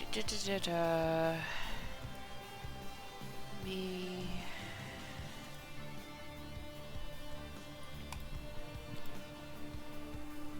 Sorry, guys. It's all good. Let's see. Druid, there it goes. Nature magic. Alright. So, how do I want to do this?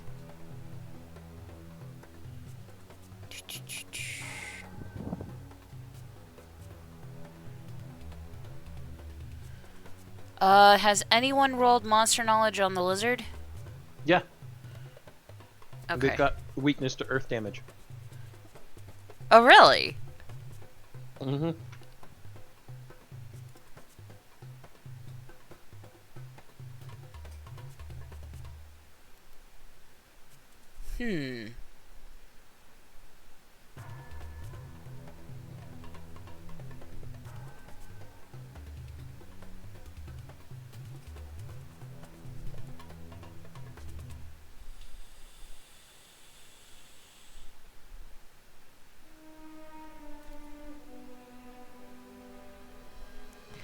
Alright. So, Leisha's gonna do her favorite things in the world, and she's gonna buff up Arya and Garu. And that's gonna be Wing Flare on both of them.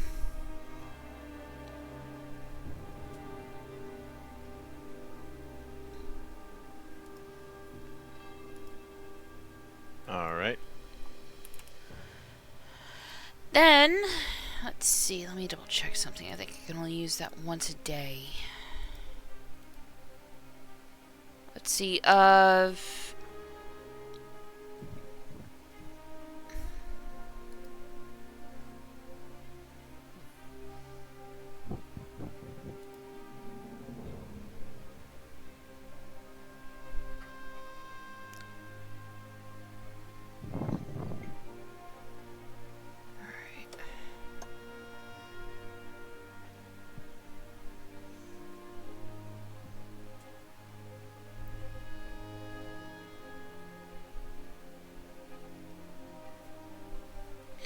Alright, I'm also going to use multiple actor giant crab on Arya. Just in case if we don't have this thing down by the time it comes back to her turn.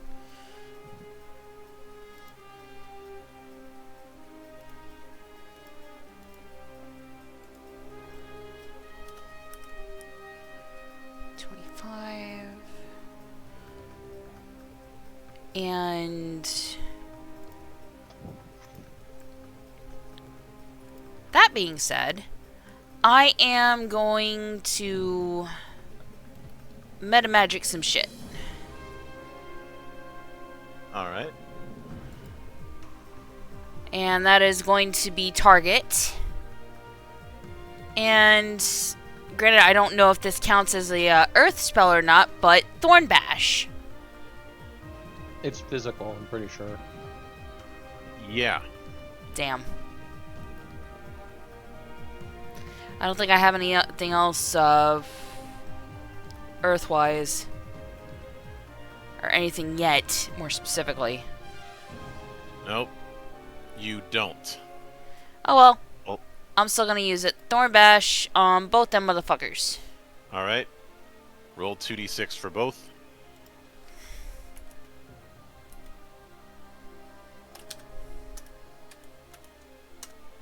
Alright, first one is a 10.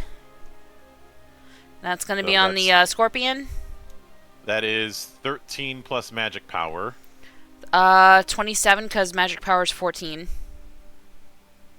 So, Scorpion's dead. Yay!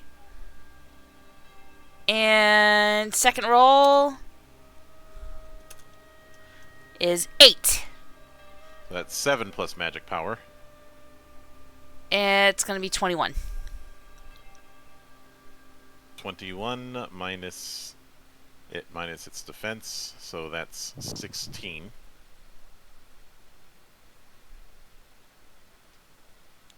Alright, have fun, Isabeau. Yep.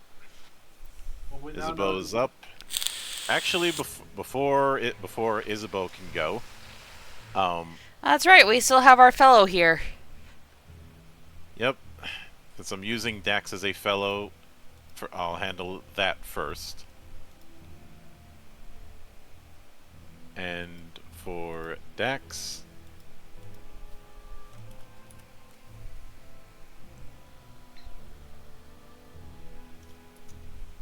I'm gonna have him cat.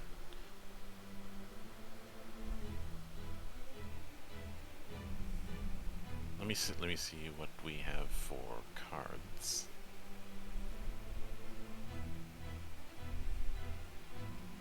I'm going to have him use one of the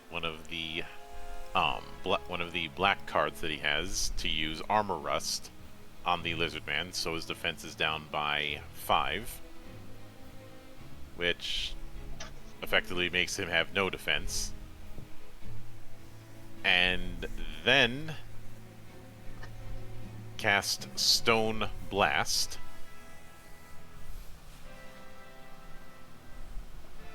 Which is, so let me roll magic power. Oh, that definitely is. So power 20 plus magic power.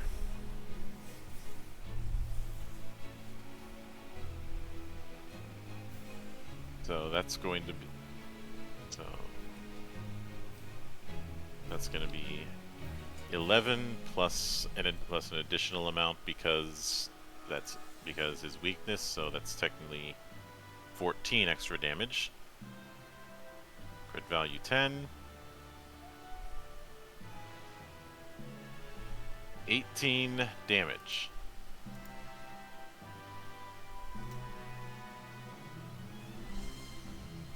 So that is one dead lizard. He literally got stoned to death. Fitting on 420.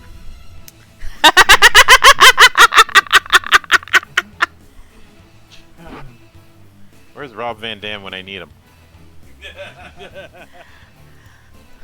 Double check something really quick.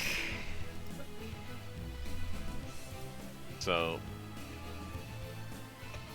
Now, Monk, just to clarify it in case we get into one more battle before we call the stream, of that's going to last.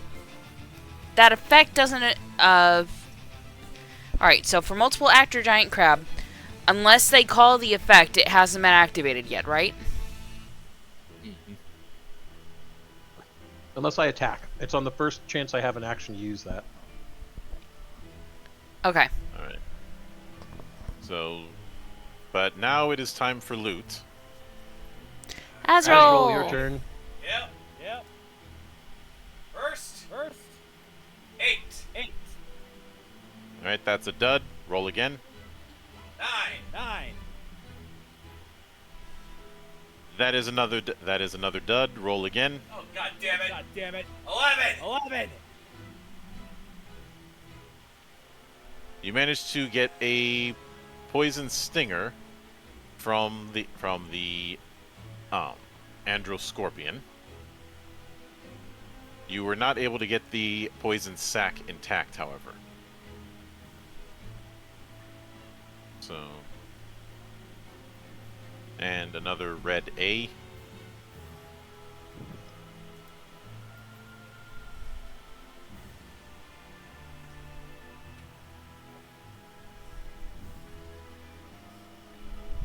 So with that said, as you continue on, you move down the passageway, and you soon hear what appears to be sword fights and gunshots, as well as screams, yells, and cursing. It seems that someone is fighting up ahead, and Zai starts running, with you all following. Soon you emerge into a rather large circular hall with debris strewn about. Here the soldiers of the volunteer army of the Magitech era are fighting Barbarous. They're using the rubble as a barricade to resist, but they seem to be cornered. Zai sees Sumia among them and says, "We made it this time," while holding his gun.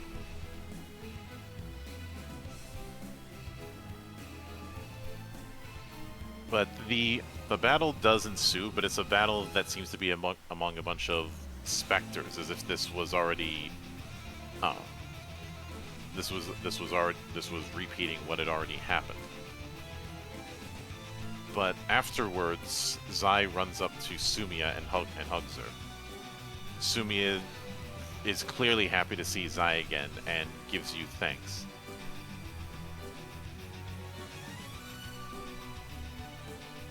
Then Sumia turns to the PCs and says, "You and Zai are still going ahead, right? Best of luck." And with that in mind, a portal seems to open that leads deeper into the shallow abyss.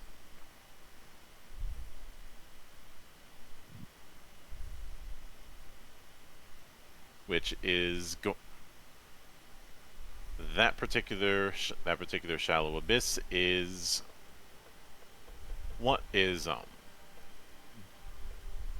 the one that is tied to this particular forest.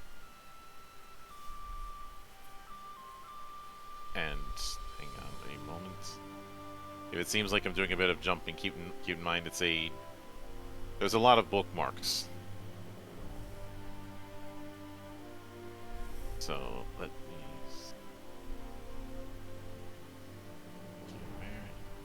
Oh, there it is. Sometimes the way things are organized. If somebody were to look at what I have here, it would look messy. Yeah, for you, it's organized chaos. Pretty much. There's also a bunch of sidebars that are in various spots that don't exactly flow.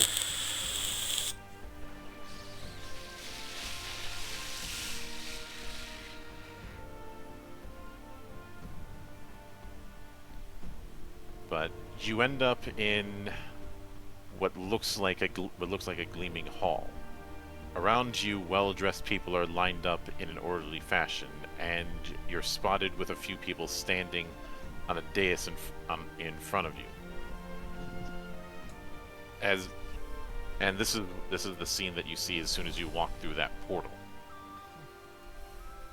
As I said before, with shallow abysses, things are not meant to make sense. But that is where we are going to leave it off for this week.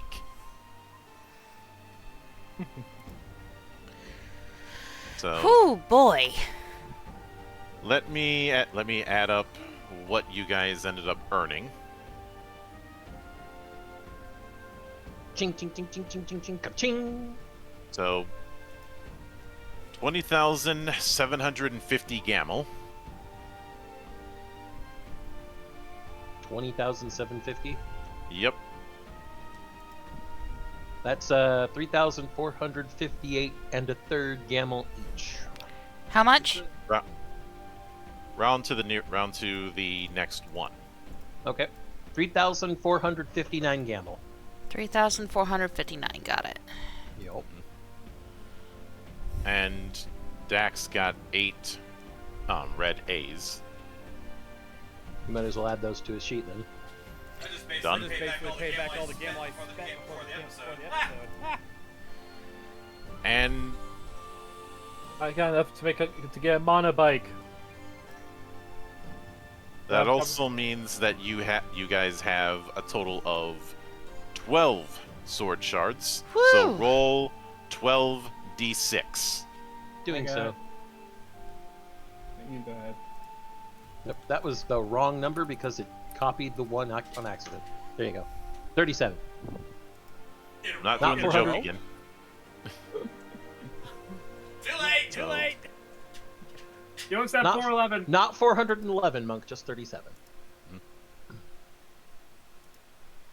So That'll put us at 170 reputation. yep. You're not ranking up yet. Was it 170? Mm-hmm. Yeah, we're at 170 total reputation now because we got 37 reputation from the sword shards. Okay. Now, as far as the growth, I will roll that. I will roll that on my own time. Okay. But that is going to do it for this particular episode. Next week we will not be back with Sword World. Instead, good brother Trevor of SDG Creates will be hosting a one-shot of his game Veil of the Void with us participating. Get ready Have for fun, glorious guys. bullshit. Have fun, guys. Yeah. Kay, I would you may recall that you had some summary notes when we were doing the Emberwind campaign. I would Yeah. advise doing that for Demon's Line. Okay. I'll write those up tonight because there were some aspects where I got distracted and was AFK. So Yeah, the summary is going to be more of an internal thing than something I'm going to be putting up yeah. publicly. So keep that in mind. And as far as why I didn't go further into the inner area, well, Spoilers. That'll be for 2. Yeah. I'm just gonna leave this very, very bright spoiler on the back of your car. At least you're not trying at least you're not trying to pretend it's a gun. No, just a bright spoiler.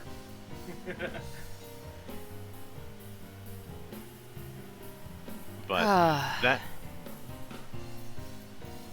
that will settle it for this week. Thanks to everybody for coming onto the show and enjoying the madness. And we will be back here next week as we return to the Cloister of the Dice. But until then, on behalf of the good brothers present and not present, my name is Mildra. I am your gaming monk. Stay fucking frosty, everybody.